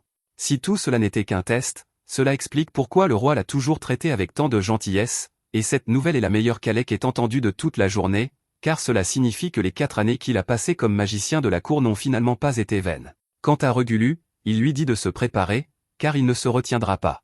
Il sort son artefact et se jette sur lui. Regulu tremble comme une feuille, car il sait qu'il va se faire tabasser, mais il reste prêt et attend l'arrivée d'Alec. Cependant, au moment de l'impact, Alec change de trajectoire et frappe le sol à la place de Regulu. Regulu exige de savoir pourquoi Alec a choisi de l'épargner, et il lui rappelle toutes les fois où il l'a insulté, ignoré et ridiculisé sans raison. Il a construit toute son identité autour de l'idée qu'il était supérieur simplement parce qu'il est noble, mais si ce n'est pas vrai, que doit-il faire maintenant? Il est venu ici en pensant que mourir des mains d'Alec serait un bon moyen de préserver au moins son honneur, mais même Alec le regarde avec pitié, et il ne sait pas quoi faire maintenant. Alec n'aime généralement pas rire du malheur des autres, mais il trouve amusant la tournure que les choses ont prise. Il est venu ici prêt à se battre contre Regulu, et il était sûr que Regulu lui crierait des insultes, mais il a fini par lui demander des conseils sur la vie, et l'absurdité de la situation a fait réaliser à Alec à quel point tout cela est ridicule, alors il n'est plus en colère. Après avoir réalisé qu'Alec n'était pas en colère contre lui, Regulu s'excuse et dit qu'il est désolé pour la façon dont il l'a traité auparavant. Alec est sincèrement surpris, car il ne pensait pas que Regulu était capable d'assumer ses responsabilités et d'accepter son erreur. Il comprend que Regulu n'a agi ainsi que parce que c'est ainsi qu'il a été élevé, et même si cela ne rend pas son comportement acceptable, comme il est prêt à changer, Alec décide de passer outre et tend la main à Regulu. Regulu tend la main pour saisir celle d'Alec, mais il se retire au dernier moment, car il est encore un peu gêné par toute cette histoire et veut conserver une partie de sa fierté. Il sort ensuite la cape de magicien de la cour qui appartenait à Alec et s'excuse de la lui avoir prise ce jour-là. Il dit à Alec qu'il peut la récupérer s'il le souhaite, et lui remet également une lettre du roi indiquant qu'une place l'attend à la cour royale s'il décide un jour d'y retourner. Alec demande si le roi essaie de lui ordonner de revenir, mais Vaughan lui répond qu'il s'agit explicitement d'une demande et qu'il est libre de refuser s'il le souhaite. Dans ce cas, Alec dit qu'il n'a pas besoin de la cape ni de la lettre, car il est parfaitement heureux avec son groupe et n'a aucune intention de le quitter à nouveau. Regulu accepte la décision d'Alec, mais il souhaite tout de même qu'il garde la cape, car elle lui appartient de droit. Il dit ensuite à Vaughan qu'il est temps pour eux de partir, car il n'a plus rien à dire à Alec, mais alors qu'il s'éloigne, un léger sourire se dessine sur son visage, et il semble qu'Alec et Regulu aient tous deux tiré une certaine conclusion de cette rencontre. Le lendemain matin, Alec retrouve ses amis et leur demande s'ils ont du temps libre aujourd'hui. Yora, Krasia et Ornest répondent tous qu'ils sont libres, alors il lui demande ce qu'il a en tête. Alec leur dit qu'il aimerait qu'ils lui fassent visiter Vissel, car il n'est toujours pas habitué à cet endroit. Mais alors qu'il serait normalement ravi de l'aider, Ornest et Krasia y voient une occasion en or de laisser Yora seule avec Alec. Ils inventent donc tous deux de faux prétextes pour se défiler et disent à Alec qu'il devra se contenter de Yora. Alec ne remarque rien d'étrange dans le fait que les autres se désistent soudainement, et Yora en rit, mais elle sait que ces deux-là viennent de lui offrir une occasion en or. Cependant, elle la gâche presque immédiatement en demandant à Alec s'il souhaite reporter le rendez-vous, mais il répond que cela lui convient très bien d'être juste tous les deux. Yora est ravie d'entendre cela, alors elle se lève et lui promet de lui montrer tout ce qu'il y a à voir à Vissel. Plus tard dans la journée, Alec et Yora se promènent en ville, et elle lui explique que Vissel est une ville aventureuse où l'on vend régulièrement des armes, des armures et toutes sortes d'autres articles. Mais elle lui recommande également d'être prudent dans ses achats, car les marchands peu scrupuleux essaient souvent de vous arnaquer en vous vendant des babioles sans valeur. C'est un bon conseil, mais Yora le donne alors qu'elle vient littéralement de se faire avoir par un marchand, et Alec n'est pas sûr qu'elle comprenne vraiment à quoi ressemble un marchand peu scrupuleux. Le marchand essaie littéralement de lui vendre une drogue qui est censée permettre de se battre pendant plusieurs jours sans repos, et Yora est complètement tombée dans le panneau.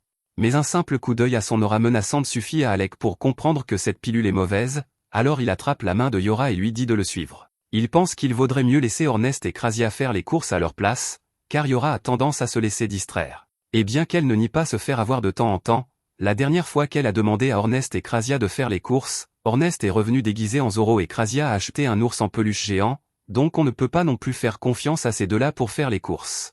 Dans ce cas, Alec propose de s'occuper des achats du groupe à partir de maintenant, et Yora lui répond que cela lui serait d'une grande aide. Après avoir marché un peu plus loin, Alec aperçoit un café et suggère à Yora de faire une pause. Ils entrent tous les deux pour prendre un thé. Alors qu'ils sont assis, Alec se souvient à quel point Ornest et Krasia semblaient détester Loki, et il demande à Yora ce qu'il en est. Yora lui répond que c'est une longue histoire et lui explique qu'il y a 2 ans, ils ont croisé un groupe de rangs à qui rencontraient des difficultés dans un certain donjon, et qu'ils se sont arrêtés pour les aider. Peu après, Loki et Rywell sont également arrivés pour aider, et ils ont tous fini par travailler ensemble pour vaincre le boss de l'étage. Cependant, pendant le combat, Ornest a été blessé en protégeant l'un des aventuriers de rang A, recevant un jet d'acide dans le dos. Une fois le combat terminé, Ornest a essayé de faire semblant que tout allait bien, mais ses jambes ont lâché sur le chemin du retour, et Loki et Rywell l'ont donc porté jusqu'à la maison. Jusqu'à présent, Loki avait plutôt bien traité Ornest, mais pendant qu'Ornest était inconscient, sa lance n'arrêtait pas de frapper Loki à la tête, alors Loki a fini par craquer et l'a jetée dans la forêt, où elle a disparu à jamais. Yora ne pense pas que Loki l'ait fait par méchanceté ou quoi que ce soit d'autre, en fait, il ne pensait probablement pas que ce serait grave, car la lance était déjà en très mauvais état. Mais Ornest aimait vraiment cette lance, alors quand il s'est réveillé et a découvert que Loki l'avait jetée, il était vraiment furieux. Même dans ce cas, Ornest aurait probablement pardonné à Loki s'il s'était simplement excusé, car c'était une erreur honnête, mais Loki ne comprenait vraiment pas pourquoi Ornest accordait autant d'importance à une lance cassée. Depuis lors, Ornest et Loki sont en désaccord, et Yora trouve franchement ridicule que leur querelle ait commencé à cause d'une simple lance. Alec est d'accord avec elle, mais cela n'explique toujours pas pourquoi Krasia n'aime pas Loki. Yora explique alors que Krasia n'a en réalité aucune raison de détester Loki, elle n'aime simplement pas son attitude. Peu après, Alec et Yora se remettent à marcher dans la ville, et Yora rappelle à Alec tout le temps qu'ils passaient à faire du shopping ensemble à Galdana. Ils mettaient leur argent en commun pour acheter des potions, et à un moment donné, Krasia a essayé d'en fabriquer elle-même, mais ses expériences se soldaient toujours par un échec. Alors qu'ils continuent à marcher, Yora aperçoit soudain un ruban elfique exposé dans l'une des échoppes, et elle n'en croit pas ses yeux. Ce sont des objets incroyablement rares qui augmentent le pouvoir magique de leur utilisateur, et elle en cherche un depuis des lustres, mais il coûte 50 000 gilles, et elle n'a pas cette somme pour le moment. Elle est vraiment déçue, car si elle ne l'achète pas maintenant, quelqu'un d'autre le fera probablement avant la fin de la journée. Mais comme cela semble vraiment important pour elle, Alec décide de l'acheter. Yora lui demande s'il est sûr de vouloir dépenser autant d'argent pour elle, mais Alec répond que c'est pour le bien du groupe, car la magie de Yora est un élément essentiel de leur coordination. De plus, il est riche grâce à tout l'argent qu'il a économisé en travaillant comme magicien à la cour, et il voulait lui offrir quelque chose de beau. Yora sourit et dit à Alec qu'elle chérira son cadeau de tout son cœur, ce qui réjouit Alec. Les deux passent ensuite le reste de la journée à s'amuser ensemble dans toute la ville, et ils terminent en regardant le coucher de soleil depuis la tour de l'horloge. Yora demande à Alec ce qu'il pense de Vissel, et il répond qu'il aime la liberté et la vitalité de tout le monde ici, car cela lui donne l'impression d'être un véritable aventurier. Après avoir entendu cela, Yora demande à Alec s'il souhaite vraiment faire partie de son groupe. Elle l'a invité à la rejoindre juste après qu'il ait été banni de la capitale royale, et elle a donc l'impression d'avoir profité du fait qu'Alec n'avait nulle part où aller pour le convaincre de la rejoindre. Elle dit à Alec que s'il veut partir, elle ne l'en empêchera pas. Mais il l'interrompt et lui dit qu'il avait effectivement quelque chose à faire à Galdana avant de partir, mais que cela n'a plus d'importance pour lui. À présent, son objectif est de devenir le groupe le plus puissant au monde, comme l'a suggéré Ornest, et il ne pourrait pas y parvenir sans Yora et les autres à ses côtés. Il n'a donc aucune intention de quitter le groupe. Yora est heureuse de l'entendre dire cela, et c'est un changement agréable par rapport à son comportement habituel, car Alec est généralement du genre à garder les choses pour lui. Alec dit qu'il voulait juste lui faire part de ses véritables sentiments, et qu'il a en fait une autre chose à lui dire. Yora rougit, pensant qu'Alec va lui avouer ses sentiments, mais alors qu'elle se penche vers lui, s'attendant à un baiser, il rit et lui explique qu'il est si ouvert à propos de ce qu'il pense parce qu'il a perdu un pari avec Orneste, et qu'il n'a donc plus le droit d'avoir de secret. Yora se rend compte qu'Alec ignore toujours complètement qu'elle l'aime bien, ce qui la met mal à l'aise car elle espérait vraiment qu'il ferait le premier pas frustré, elle se détourne, et Alec ne comprend pas ce qui la dérange tant.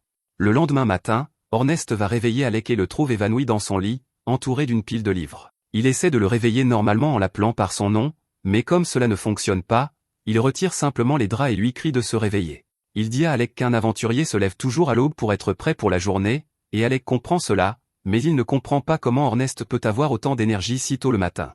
Une fois qu'Alec est habillé, lui et Orneste se rendent dans le jardin pour commencer leur entraînement, et ils s'y mettent avec beaucoup d'ardeur, alors Yora leur dit de se calmer un peu avant que l'un d'eux ne se blesse. Cependant, Alec et Orneste l'ignorent complètement et se battent encore plus fort, tous deux désireux de surpasser l'autre. Le combat se termine finalement par la destruction de l'épée d'Alec contre Orneste, mais même si Orneste a gagné, il traite Alec de monstre pour avoir réussi à le suivre malgré son statut de mage. Quoi qu'il en soit, il pense qu'il est temps de passer à la vitesse supérieure, alors il dit à Alec de sortir son artefact afin qu'il puisse continuer à se battre, mais Yora s'interpose et leur dit d'arrêter, car s'il continue, quelqu'un va vraiment se blesser. À ce moment-là, Loki arrive par hasard et, comme tout le monde s'entraîne pour devenir des aventuriers de rang S, il leur propose avec suffisance de leur donner quelques conseils. Cependant, le groupe n'est pas du tout intéressé, alors ils s'éloignent tous pour vaquer à leurs occupations. Mais Loki sort alors une carte d'identité de rang S et leur demande s'ils veulent vraiment le traiter ainsi alors qu'il a recommandé leur groupe pour une promotion au rang S. Dès qu'il dit cela, Yora se retourne et commence à le taquiner pour voir la carte, car elle est très enthousiaste à l'idée de la promotion, mais Loki répond qu'il ne la lui donnera pas tant qu'Orneste ne s'excusera pas pour toutes les fois où il l'a traité comme un idiot.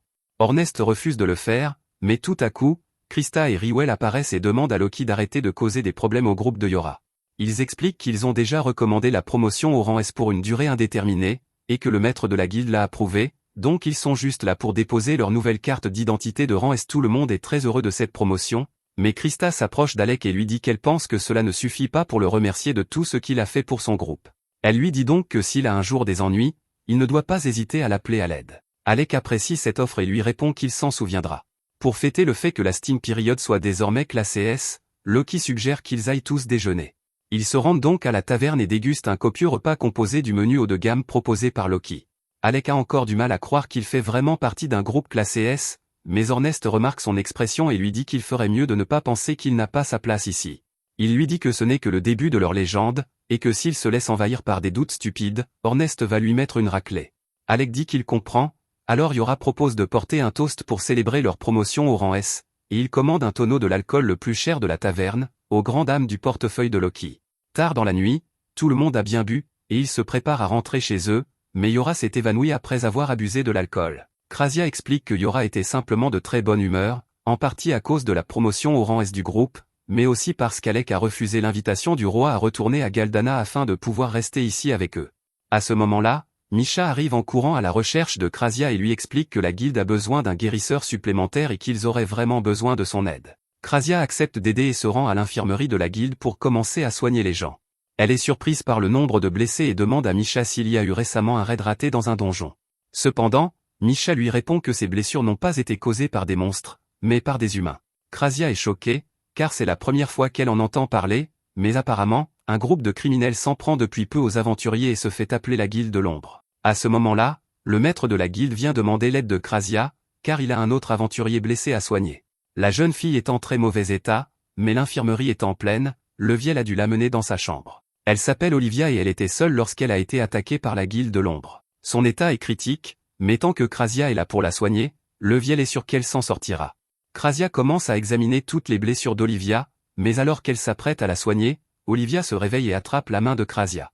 Elle exige de savoir où elle se trouve, alors Krasia lui explique qu'elle a été amenée à la guilde pour y être soignée après avoir été attaquée par la Guilde de l'Ombre. Krasia demande alors à Olivia si elle se souvient d'informations utiles concernant la Guilde de l'Ombre, et à ce moment-là, Olivia se met en colère car elle se souvient comment elle a été trahie. Elle jure de se venger de ce qu'il lui a fait, et demande donc à Krasia de la soigner le plus rapidement possible afin qu'elle puisse sortir et se battre, mais Krasia refuse catégoriquement car si Olivia sort et commence à se battre juste après avoir été soignée, cela ne fera qu'aggraver son état. Elle s'énerve et commence à essayer de convaincre Krasia de la soigner en utilisant la force, mais comme Krasia l'avait prévenu, bouger autant dans son état actuel la fait s'évanouir, alors Krasia recommence le processus de guérison. Olivia fait partie du groupe Nameless et elle est l'une des meilleures épéistes de Vissel, mais cela soulève la question suivante, qui serait assez fort pour lui infliger de tels dommages? Le lendemain matin, Krasia a fini de soigner Olivia et elle est tellement fatiguée qu'elle s'endort au chevet du lit. Pendant ce temps, ailleurs dans la ville, Alec était à la bibliothèque en train de lire des ouvrages sur le donjon arcanique lorsqu'il est soudainement abordé par un garçon nommé Léorg. Il dit qu'il est membre du groupe S-Rank Nameless et demande à Alec s'il serait prêt à se joindre à lui pour un raid dans le labyrinthe.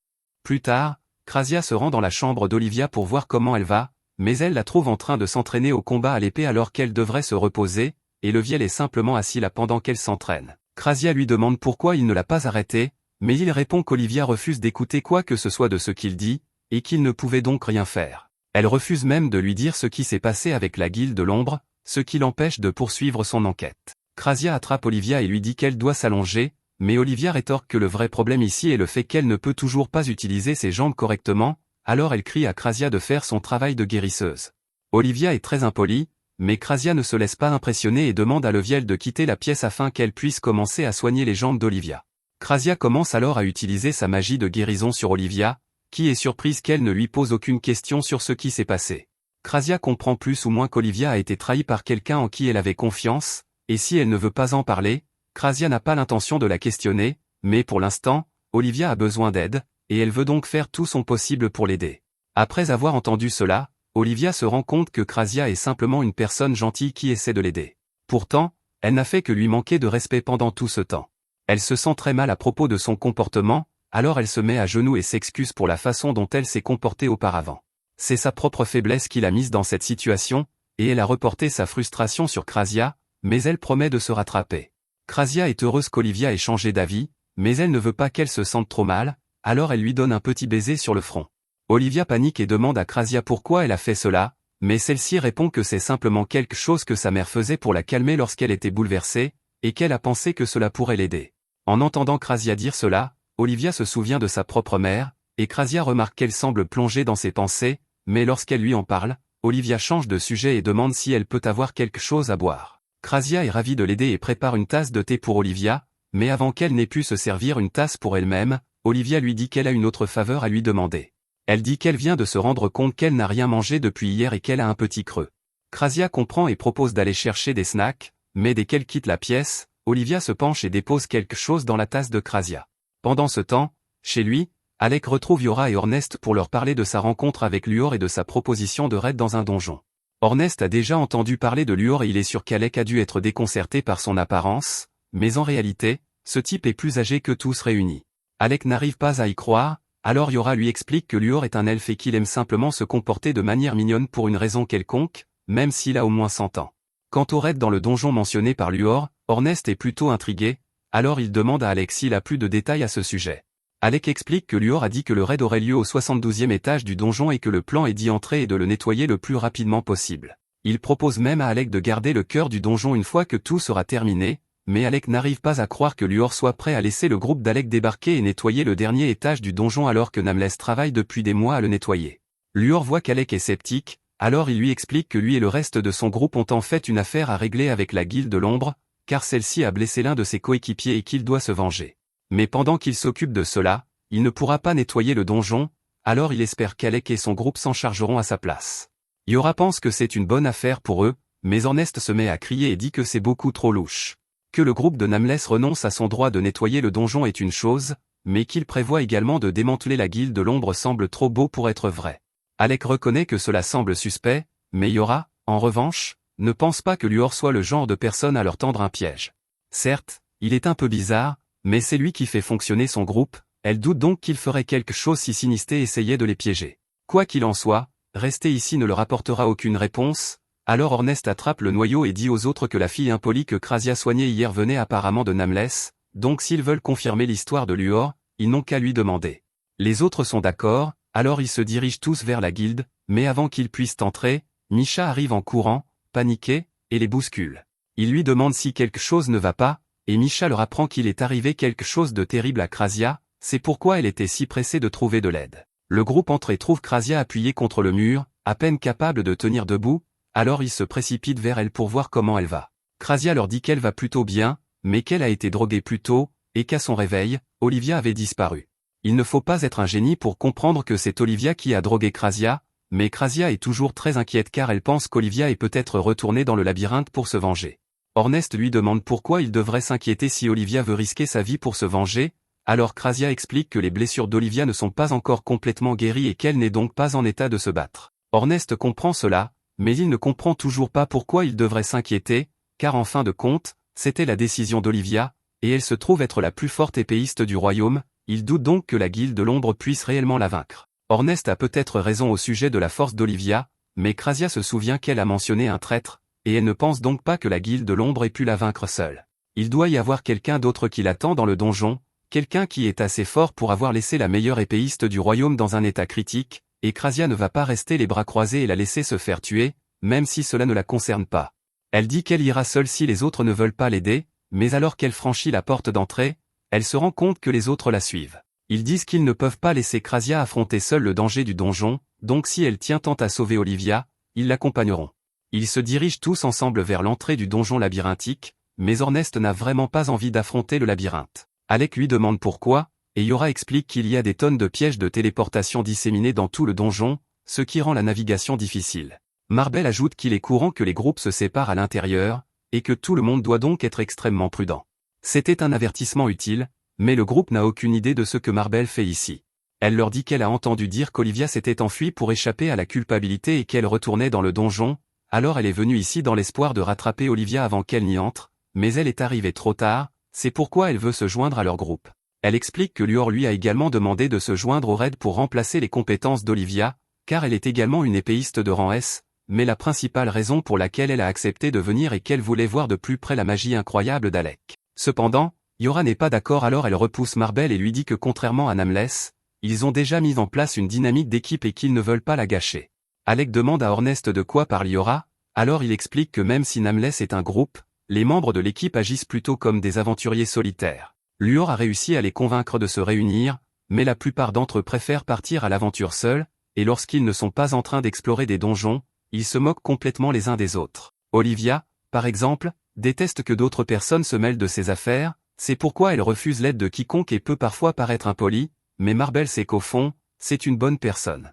Marbel avait l'habitude de traîner avec Olivia chaque fois qu'elle s'entraînait, et au début, Olivia essayait de se débarrasser d'elle en lui disant qu'elle préférait être seule et en lui expliquant que la seule raison pour laquelle elle avait rejoint Nameless était parce qu'elle avait besoin d'un groupe pour explorer les donjons, mais cela ne fit que renforcer la détermination de Marbel. Comme Olivia n'avait aucun attachement à son équipe actuelle, Marbel lui a demandé si elle voulait faire un raid dans un donjon avec elle, et Olivia a accepté. Depuis, elles sont devenues de bonnes amies. Marbel ne les forcera pas à l'emmener si cela leur cause des désagréments, mais elle est très inquiète pour Olivia, alors elle leur demande de faire tout leur possible pour la sauver. Avant que le groupe ne s'engage dans le donjon, Orneste lance un bracelet à Alec et lui dit de le mettre, car c'est leur arme secrète pour le donjon. Alec n'a aucune idée de ce que fait le bracelet, mais il fait confiance à Orneste, et ils entrent tous ensemble, mais avant d'aller trop loin, Krasia a l'intention de mettre en place son propre cercle de téléportation, afin que si quelqu'un tombe accidentellement dans un piège de téléportation, il puisse facilement se téléporter à cet endroit. Orneste est impressionné par la façon dont Krasia a si bien réfléchi à la situation, alors il commence à lui tapoter la tête, mais Krasia n'aime pas être traitée comme une enfant, surtout par Orneste, alors elle arrête ce qu'elle est en train de faire et lui donne un coup de pied si violent qu'il est projeté en l'air. Malheureusement, il atterrit directement dans un piège de téléportation, et quand Alec tente de sauver Orneste, il marche lui aussi sur un piège de téléportation. Orneste et lui sont donc envoyés à un endroit aléatoire dans le donjon, et c'est en quelque sorte la faute de Krasia. Alec n'a aucune idée de l'endroit où il se trouve, mais il est entouré de dizaines de monstres, il va donc devoir se battre seul pour s'en sortir. Alors que les monstres se précipitent sur lui, il lance Thunderbolt à plusieurs reprises pour les éliminer avant qu'ils ne s'approchent trop près. Cependant, l'un d'eux parvient à se faufiler derrière lui, mais avant qu'il ne puisse attaquer, il est fauché par une des flèches de Krasia. Alec est soulagé de revoir Krasia, mais il se demande comment elle a réussi à le retrouver si rapidement. Elle lui explique que c'est grâce au bracelet qu'il porte. Il s'agit d'un anneau de Möbius, et lorsque deux personnes portent une paire assortie, cela les empêche d'être séparées l'une de l'autre. Cela signifie que peu importe le nombre de fois où Alec est téléporté, l'anneau envoie automatiquement Krasia au même endroit que lui, il n'y a donc aucun risque qu'ils soient séparés. Yora et Orneste ont l'autre paire, ils devraient donc pouvoir se débrouiller où qu'ils soient. Cependant, du côté d'Orneste et Yora, les choses ne semblent pas très bien se passer puisqu'ils sont poursuivis par des dizaines de monstres. Orneste est peut-être capable de s'en sortir seul, mais Yora n'a aucune capacité de combat. Elle crée donc un pilier de terre pour empêcher les monstres de l'atteindre, et Ornest saute pour s'occuper des monstres. Elle lui donne également un léger bonus d'endurance et de vitesse afin qu'il ne s'épuise pas trop pendant le combat. Grâce à ce coup de pouce, Ornest est capable de passer devant tous les monstres les plus faibles et de trancher la tête du plus gros en un instant. Tous les petits monstres prennent peur et s'enfuient après l'avoir vu faire, et Ornest est un peu déçu car il espérait les utiliser pour s'échauffer. Yora descend et dit à Ornest qu'il a fait un travail incroyable en s'occupant de ces monstres, et il adore tous ses compliments, mais alors qu'ils marchent, ils finissent par tomber sur les restes du boss de l'étage. Yora n'en croit pas ses yeux, car on dirait que quelqu'un a vaincu le boss d'un seul coup d'épée, et elle ne voit personne d'assez fort pour accomplir un tel exploit, mais Ornest sait qu'il n'y a qu'une seule personne capable d'une telle prouesse, et c'est Méléadial, la maître épéiste. Pendant ce temps, ailleurs dans le donjon, le chef de la guilde de l'ombre dit à Méléa à quel point il est impressionnant, car non seulement il a réussi à vaincre le boss instantanément, mais il a également battu à plate couture cette épéiste de rang S, Olivia de Namless. Méléa répond que s'il a réussi à battre Olivia aussi facilement, c'est uniquement parce qu'il la connaît et qu'il sait comment elle se bat. Le chef de la guilde de l'ombre explique que cela explique pourquoi elle a été si choquée lorsqu'elle l'a vue, mais si Méléa connaît vraiment une épéiste de rang S de la guilde, alors cela n'a aucun sens qu'il travaille avec la guilde de l'ombre puisqu'il aurait pu travailler avec Olivia à la place. Méléa répond simplement que son objectif coïncide actuellement avec celui de la guilde de l'ombre, mais que son souhait est différent du leur. Il ne sait pas ce que la guilde de l'ombre espère accomplir, mais il veut devenir aussi fort que possible, et pour cela, il a besoin d'acquérir autant d'expérience que possible. À ce moment-là, un groupe de membres de la guilde de l'ombre arrive et informe son chef qu'ils ont repéré des intrus au 72e étage. Il ordonne alors à ses hommes d'aller le tuer immédiatement. Au même moment, Alec et Krasia trouvent Olivia recroquevillée dans un coin, blessée.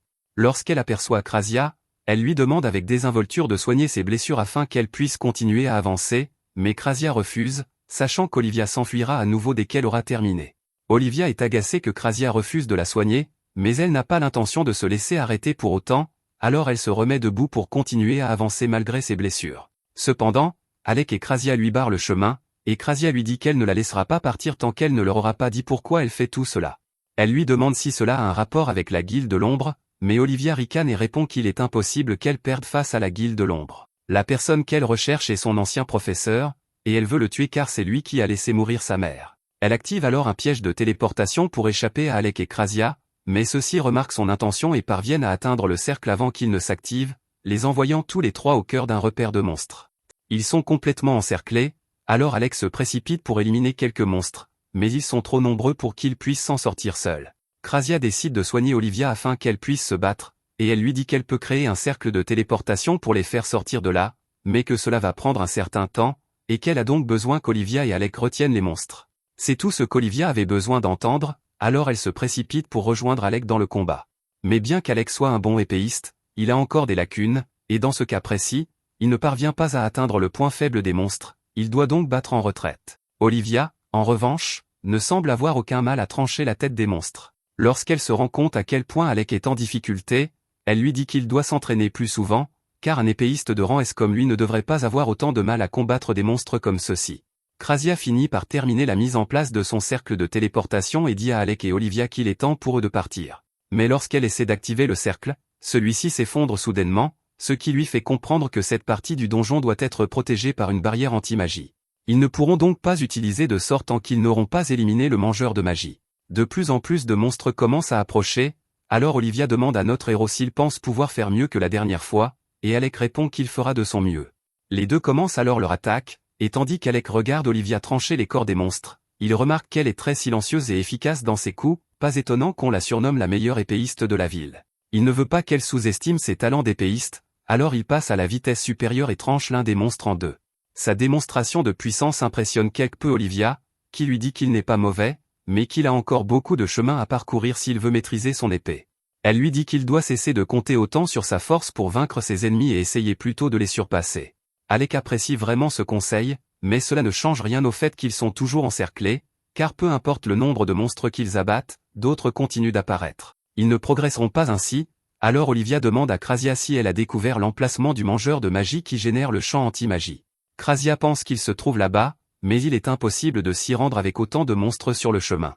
Cependant, Olivia n'hésite pas une seconde et se précipite malgré les risques. Pendant ce temps, Alec attire l'attention des autres monstres pour gagner du temps pour Olivia, mais elle va devoir se dépêcher car il ne pourra pas tenir longtemps. Krasia prévient Alec que des monstres arrivent également par le haut, et lorsqu'il lève les yeux, il voit un monstre vautour qui tente de fondre sur lui, alors il bloque ses serres avec son épée. La force du vautour est si intense qu'elle manque de faire céder le sol sous ses pieds, mais il parvient à tenir bon et à le repousser. Cependant, le vautour revient à la charge, et il doit encore s'occuper des autres monstres présents, il est donc sur le point d'être submergé.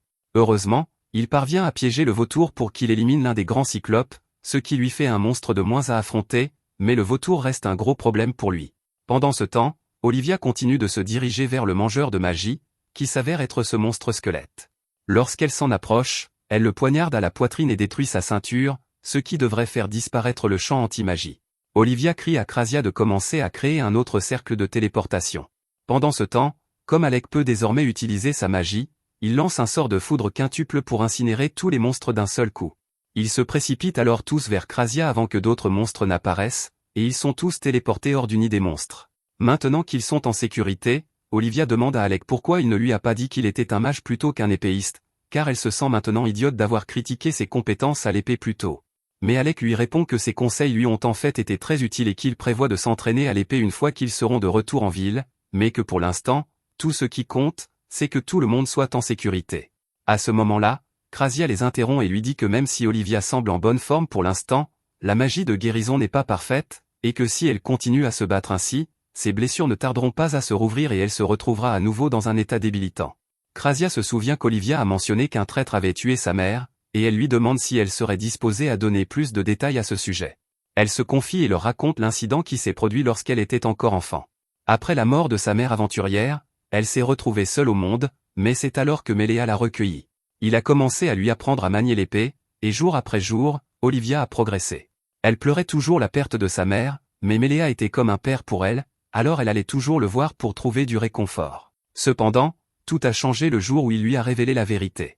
Ils étaient en train de piller un donjon ensemble, et Olivia venait de lui montrer ses nouvelles compétences. Il lui a dit qu'elle était devenue incroyablement forte, mais l'instant d'après, il l'a abattue sans aucune explication. Puis, alors qu'elle gisait mourante sur le sol, il s'est penché vers elle et lui a avoué que c'était lui qui avait tué sa mère. Lorsqu'Olivia a enquêté, elle a découvert que Méléa faisait en fait partie du groupe de sa mère, il est donc possible qu'il l'ait vraiment tué. Le fait qu'Olivia ait passé la majeure partie de sa vie à admirer l'homme qui a pris la vie de sa mère était trop difficile à supporter pour elle, elle a donc essayé de se venger de lui depuis, mais il a pratiquement disparu de la surface de la terre. Les cicatrices sur son dos lui rappellent la trahison de Méléa et la poussent à se venger, mais à part cela, elle n'a plus rien. Alec comprend ce qu'elle ressent, car après avoir été renvoyé de la cour royale, il avait l'impression de n'avoir plus aucune raison de vivre, mais ses amis lui ont montré que ce n'était pas vrai, et il est sûr qu'il en va de même pour Olivia. Olivia lui dit qu'elle n'a pas d'amis, mais Alec lui répond que Luor et Marbel semblaient vraiment se soucier de son bien-être. Elle sait que ces deux-là voulaient vraiment l'aider, mais elle ne pouvait pas les laisser s'impliquer, car même si elle veut se venger, elle est également bien consciente de la terrifiante maîtrise de l'épée de Méléa. Mais dans ce cas, Alec et Krasia lui proposent de l'aider à assouvir sa vengeance. Ailleurs dans le donjon, Ornest et Yora continuent de progresser dans les couloirs sinueux, mais ils n'ont aucune idée de l'endroit où ils se trouvent, car Ornest n'a cessé de tomber dans des pièges de téléportation. Yora est toujours un peu inquiète du fait que Méléa ait réussi à vaincre un boss d'étage d'un seul coup. D'après ce qu'Ornest sait de lui, il a probablement déjà atteint le dernier étage, et il ne serait pas surpris qu'Olivia soit déjà en route pour l'affronter. À ce moment-là, Ornest entend des bruits de pas approcher, alors il attrape Yora et lui dit de rester silencieuse pendant un moment. Un instant plus tard, les membres de la guilde de l'ombre sortent, et l'un d'eux semble être en train de grignoter des noyaux de donjon qu'il a volés à un groupe d'aventuriers plus tôt dans la journée. Ornest et Yora les affrontent, et les membres de la guilde de l'ombre sont choqués de les voir ici, car on leur a dit que les intrus étaient des aventuriers du groupe Nameless, mais cela n'a pas vraiment d'importance, car leur travail consiste à éliminer tous les aventuriers qu'ils trouvent. Cependant, dès qu'ils attaquent, Ornest les assomme tous, et Yora utilise son sort de ligotage pour les attacher avec des chaînes. C'était à peu près ce à quoi Ornest s'attendait de la part des membres de la guilde de l'ombre, car il savait qu'il n'était pas si fort que ça, et il ne comprend pas pourquoi il mangeait tous ces noyaux de donjon, car cela ne semble pas les avoir rendus plus forts. Yora demande au chef du groupe si la guilde de l'ombre est là pour le noyau du donjon du dernier étage, mais celui-ci refuse catégoriquement de répondre à ces questions. Cependant, après que Yora ait menacé de l'étrangler avec ses chaînes, il devient soudainement beaucoup plus coopératif. Il admet que son patron leur a demandé de venir voler le noyau du donjon. Après cela, Yora lui demande quelle est sa relation avec Méléa, et le type a beaucoup à dire, il n'arrive toujours pas à se remettre de la force incroyable de Méléa, car il a réussi à vaincre tout seul cet épéiste de Nameless, ainsi que le boss de l'étage. Ornest se rend compte que ces types ne sont pas les responsables, et que continuer à leur parler serait une perte de temps. Il dit à Yora qu'il devrait probablement retrouver Alec et les autres dès que possible, après quoi il pourrait s'assurer que ces types soient emprisonnés pour ce qu'ils ont fait. Cependant, le chef dit à Ornest qu'il a commis une erreur en sous-estimant le pouvoir des noyaux de donjon qu'il a consommés. La consommation de tous ces noyaux lui a permis d'absorber beaucoup d'énergie, et en un instant, il est capable de détruire le sol sous ses pieds et de se libérer de ses chaînes. Il saute ensuite par-dessus les débris, attrape Yora, désormais inconsciente, et s'enfuit, disant à Ornest qu'il peut venir le retrouver au fond du donjon. Pendant ce temps, Alec, Krasia et Olivia sont tous retournés au lieu de rendez-vous convenu, s'attendant à trouver Ornest et Yora qui les attendaient, mais ils ne sont pas là, et Krasia commence à s'inquiéter. Ils avaient tous décidé que s'ils se séparaient, ils se retrouveraient ici quoi qu'il arrive, donc si ces deux-là ne sont pas encore là, c'est qu'il leur est arrivé quelque chose. Après avoir mené une petite enquête, le groupe découvre un trou géant dans le sol, et ils sont sûrs qu'ils n'étaient pas là lorsqu'ils sont arrivés, donc il doit avoir été creusé récemment. Mais cela n'a aucun sens, car le sol et les murs du donjon sont censés être renforcés par magie, il devrait donc être impossible de les traverser ainsi. Olivia descend dans le trou et trouve le chapeau de Yora coincé sur l'un des rebords. Elle le lance à Alec, qui est désormais certain qu'il s'est passé quelque chose de terrible. Pendant ce temps, au fond du donjon, le membre de la guilde de l'ombre vient de ramener Yora à son chef et lui explique que cette fille est la mage de soutien rousse qu'il recherchait. Lorsque Yora reprend conscience, elle demande au chef de la guilde de l'ombre ce qui se passe ici, car elle ne comprend pas pourquoi ils ne l'ont pas déjà tuée. Gloria répond qu'il a ses raisons de la laisser en vie, mais qu'il n'est pas du genre à se lancer dans un monologue sans raison, elle devra donc rester dans l'ignorance. À ce moment-là, Melea dit à Gloria d'arrêter de jouer avec Yora et de se concentrer sur le plan, car ils n'ont pas de temps à perdre avec ces jeux. Gloria lui répond que ce n'était qu'une blague et qu'il prend son travail très au sérieux, mais une seconde plus tard, Melea l'avertit que quelqu'un arrive. Avant même qu'ils aient le temps de réagir, Ornest arrive en volant et poignarde le membre de la guilde de l'ombre dans le dos. Il se tourne ensuite vers Gloria, mais celle-ci parvient à réagir et crée une épée rouge pour contrer Ornest. Quant à l'autre membre de la guilde de l'ombre, il est toujours en vie grâce à l'énergie du noyau du donjon qu'il était en train de grignoter. Ornest l'a poignardé dans le dos et se demande comment il a pu le trouver si rapidement. C'est alors qu'il remarque le bracelet Morbius au poignet d'Ornest. Il sait parfaitement comment ces objets fonctionnent, alors il enlève celui qui se trouve au poignet de Yora, l'assomme, puis s'enfuit avec Melea pour passer à l'étape suivante du plan. Quant à Gloria, son travail consiste à rester derrière et à occuper Ornest pendant que les deux autres s'enfuient, et il est convaincu qu'Ornest n'a pas ce qu'il faut pour le battre. Cependant, quelques instants plus tard, Ornest brise son épée et le poignarde à la poitrine, le faisant gicler du sang partout. Mais alors qu'Ornest pense que c'est enfin terminé, Gloria se relève malgré le trou béant dans son abdomen. Il utilise alors la magie du sang pour guérir entièrement sa blessure et déclare qu'il va désormais se battre de toutes ses forces. Ornest est surpris que Gloria ait pu se soigner complètement en si peu de temps, mais cela ne le dérange pas car il pense qu'il suffit de continuer à l'attaquer jusqu'à ce qu'il cesse de se régénérer. Cependant, alors qu'Ornest poignarde Gloria à la poitrine, celui-ci éclate de rire, car Ornest vient de commettre la pire erreur possible. Il attrape la lance et la retire de sa poitrine, expliquant que sa magie hérétique du sang lui permet non seulement de régénérer son corps avec son propre sang, mais aussi de devenir plus forte à mesure qu'il subit des dommages. Gloria frappe alors Ornest, qui se rend compte qu'il est vraiment beaucoup plus fort qu'il ne l'était quelques instants auparavant. Pour aggraver les choses, Gloria est capable de créer n'importe quelle arme à partir de sang. Alors qu'Ornest est étourdi, il fait apparaître un fouet, l'attrape par la jambe, le propulse dans les airs et le projette violemment au sol. Ornest est alors hors d'état de nuire, et Gloria éclate d'un rire viril, car cela fait longtemps qu'il n'avait pas battu quelqu'un d'aussi fort qu'Ornest.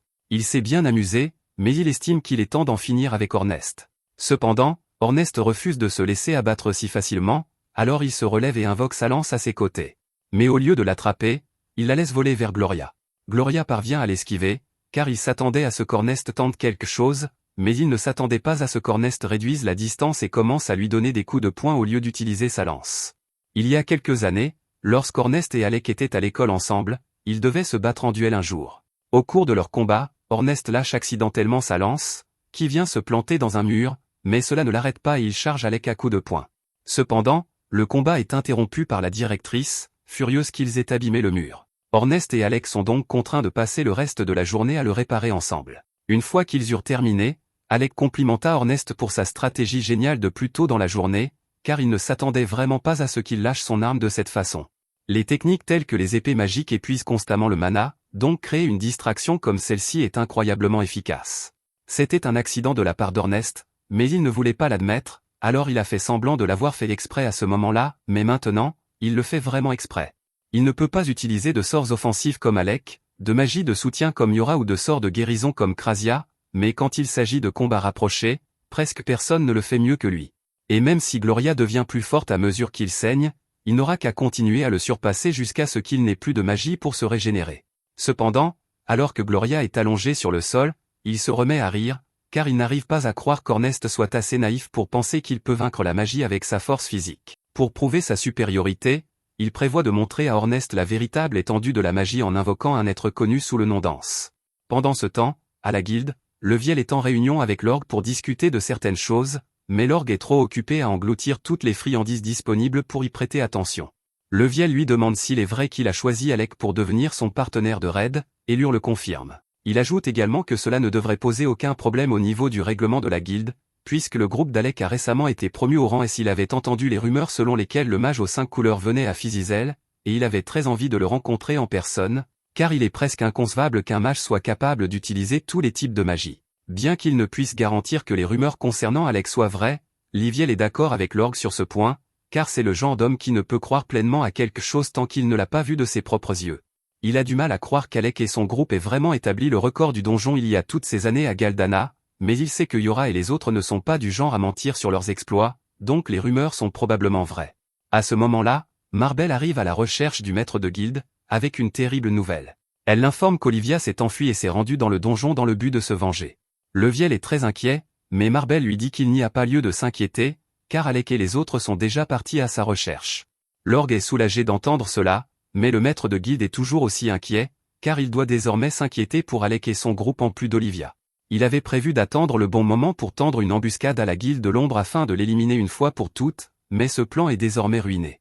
Il termine par prendre des mesures pour limiter les dégâts, mais avant cela, il a une question à poser à Marbel. D'après ce qu'il a personnellement observé, il semble qu'Alec ne soit capable d'utiliser que la magie du feu et de la foudre, mais il veut connaître l'avis de Marbel à ce sujet. Elle répond qu'en ce qui concerne la magie offensive d'Alec, elle pense qu'il s'est limité à ces deux éléments pour une raison quelconque. L'orgue se demande si cela signifie que les rumeurs selon lesquelles il serait capable d'utiliser les 5 éléments sont fausses, mais Liviel a le sentiment qu'Alec cache simplement ses véritables capacités. Quoi qu'il en soit, c'est une question à régler un autre jour. Pour l'instant, il prévoit de rejoindre Alec et les autres dans le donjon, car si son intuition est bonne, celui-ci devrait actuellement regorger de monstres en tout genre. Pendant ce temps, dans le donjon, Ornest est face à un rayon mortel et ne peut rien faire pour l'éviter, mais à la dernière seconde, Alec apparaît et renvoie le sort vers Gloria. Alec demande à Ornest s'il va bien, et Ornest n'a jamais été aussi heureux de le voir, car il pensait vraiment qu'il était fichu à cet instant. Krasia et Olivia les rejoignent rapidement et demandent à Alec s'il a déjà réussi à vaincre Gloria, mais malheureusement, à travers la fumée, il voit que Gloria est toujours debout et indemne. Olivia reconnaît sa magie du sang et sait qu'elle est difficile à contrer, alors elle propose d'aider Ornest à le vaincre, mais Ornest répond qu'ils ont des problèmes plus importants à régler pour le moment. Il leur dit qu'il y a peu, Yora a été kidnappé par l'un des sbires de la guilde de l'ombre et Mélie, et qu'il ne sait pas ce qu'ils lui veulent, mais qu'ils l'ont appelé par son nom. Il a entendu les membres de la guilde de l'ombre dire qu'ils la cherchaient depuis un certain temps. En ce moment, ils emmènent Yora au cœur du donjon, et il ne sait pas ce qu'il compte faire là-bas, mais cela ne présage rien de bon. Krasia commence à soigner certaines blessures d'Ornest et demande à Alec de rester ici avec lui pour combattre Gloria pendant qu'elle et Olivia partent à la recherche de Yora, mais Gloria refuse de les laisser faire et lance une nouvelle salve de rayons mortels. Cependant, Alec les renvoie une fois de plus vers lui, créant un nuage de poussière qui sert de couverture parfaite à Olivia et Krasia pour se faufiler. Olivia parvient même à renvoyer la lance d'Ornest vers lui, et Gloria est furieux que d'autres s'immiscent dans son combat, mais alors qu'il s'apprête à attaquer à nouveau, il tombe soudainement à genoux, épuisé. Ornest est soulagé de voir cela, car cela signifie que toute la magie que Gloria a utilisée commence enfin à le rattraper, et s'ils peuvent continuer à lui mettre la pression comme ça, il finira par manquer de mana pour se soigner. Au même moment, Levial, l'orgue et Marbel se précipitent tous ensemble dans le donjon, et Leviel leur dit qu'il pense que les cultistes démoniaques sont derrière tout cela. Il s'agit d'une secte au sein de la guilde de l'ombre qui vénère les démons, et parmi eux, il faut être particulièrement prudent avec ceux qui ont un sceau sur le corps, car ces types se moquent complètement de ce qu'ils doivent sacrifier en échange de leur puissance.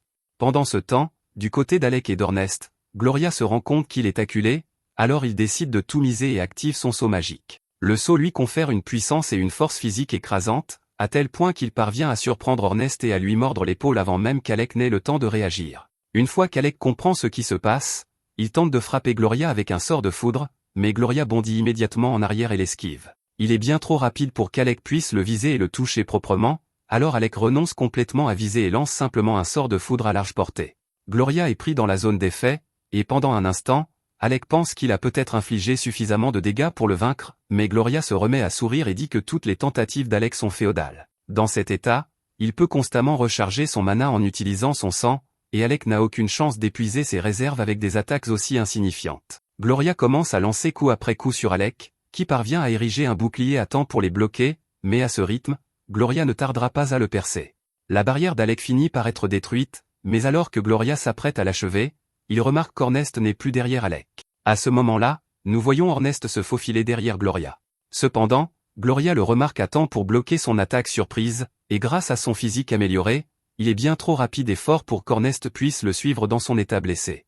Gloria commence à se moquer de lui reprochant d'avoir l'audace de se qualifier de génie alors qu'il n'est qu'un inconnu qui a passé toute sa vie à se reposer sur ses lauriers parce qu'il était un gros poisson dans un petit étang. Après la raclée que Gloria lui a infligée, Ornest est couvert de sang et de bleu, et même si Alec veut l'aider, Gloria se tourne vers lui et lui dit qu'il ferait mieux de rester en retrait s'il ne veut pas qu'Ornest meure sur le coup. Cependant, pendant que Gloria se concentrait sur Alec, Ornest a réussi à reprendre ses esprits et à se positionner pour poignarder Gloria à la poitrine avec une attaque chargée de flammes. Ce faisant, il repense à sa jeunesse, lorsqu'il s'entraînait souvent avec son frère aîné. Son frère était bien meilleur que lui à la lance, et Ornest trouvait très frustrant que son frère le batte toujours sans même essayer. Il consacrait tout son temps libre à s'entraîner au maniement de la lance afin de pouvoir un jour vaincre son frère. Un jour, tard dans la nuit, son frère l'aperçut par hasard en train de s'entraîner.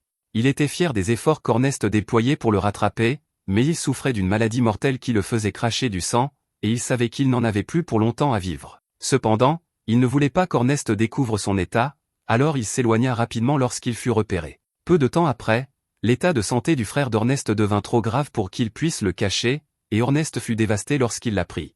Il cria que son frère ne pouvait pas mourir puisqu'il n'avait pas encore eu leur revanche, mais son frère lui répondit qu'il n'y avait pas besoin de revanche car il savait déjà qu'Ornest allait devenir le plus grand lanceur de javelot au monde. De retour au présent, Ornest perce un autre trou enflammé dans le corps de Gloria, tandis que Krasia et Olivia se dirigent vers le cœur du donjon afin d'intercepter Mélie, et Olivia se prépare émotionnellement à enfin l'affronter. Au même moment, Mélie et le membre de la guilde de l'ombre viennent d'arriver à la porte menant au fond du labyrinthe, et lorsqu'ils l'ouvrent, ils découvrent un escalier menant jusqu'au cœur du donjon. Le membre de la guilde de l'ombre est très excité et se précipite vers le cœur du donjon, car il adore ce genre de choses.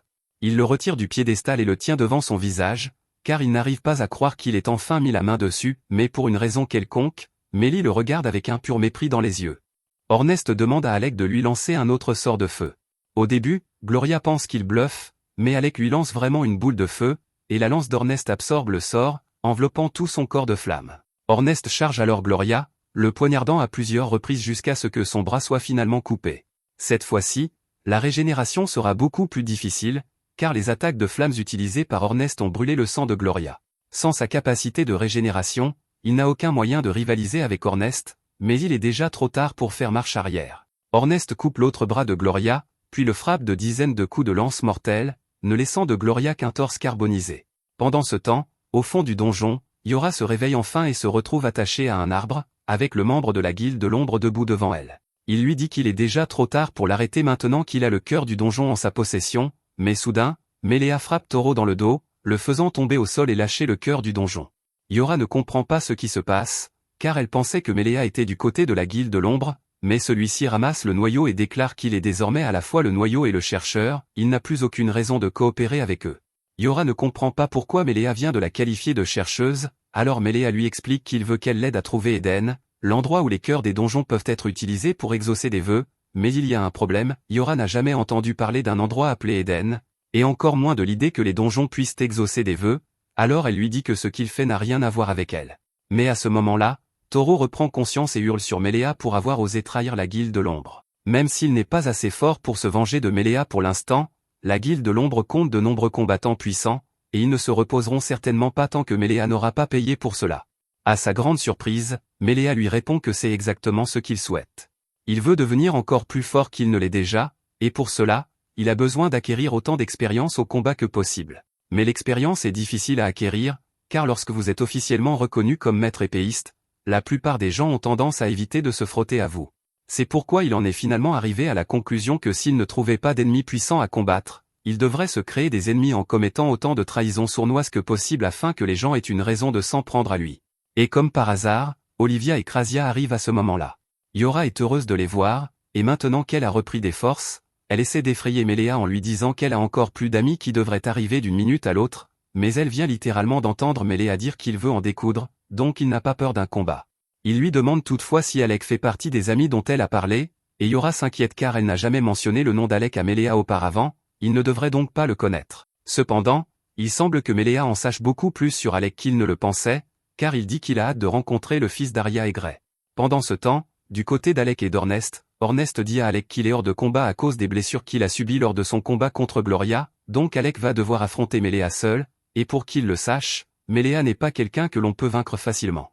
Ornest se souvient qu'il y a 4 ans, le directeur de l'académie lui avait fait la leçon parce qu'il était toujours imprudent lorsqu'il s'agissait de se battre. Elle l'avait averti que s'il croisait par hasard le maître des lames, il ferait mieux de ne pas chercher la bagarre sans raison, car cela signifierait sa fin. Cela dit, il est impossible d'éviter un combat avec Méléa dans cette situation, mais Ornest avertit Alec de ne pas prendre de risques inutiles, car sortir vivant de cette situation est la priorité absolue.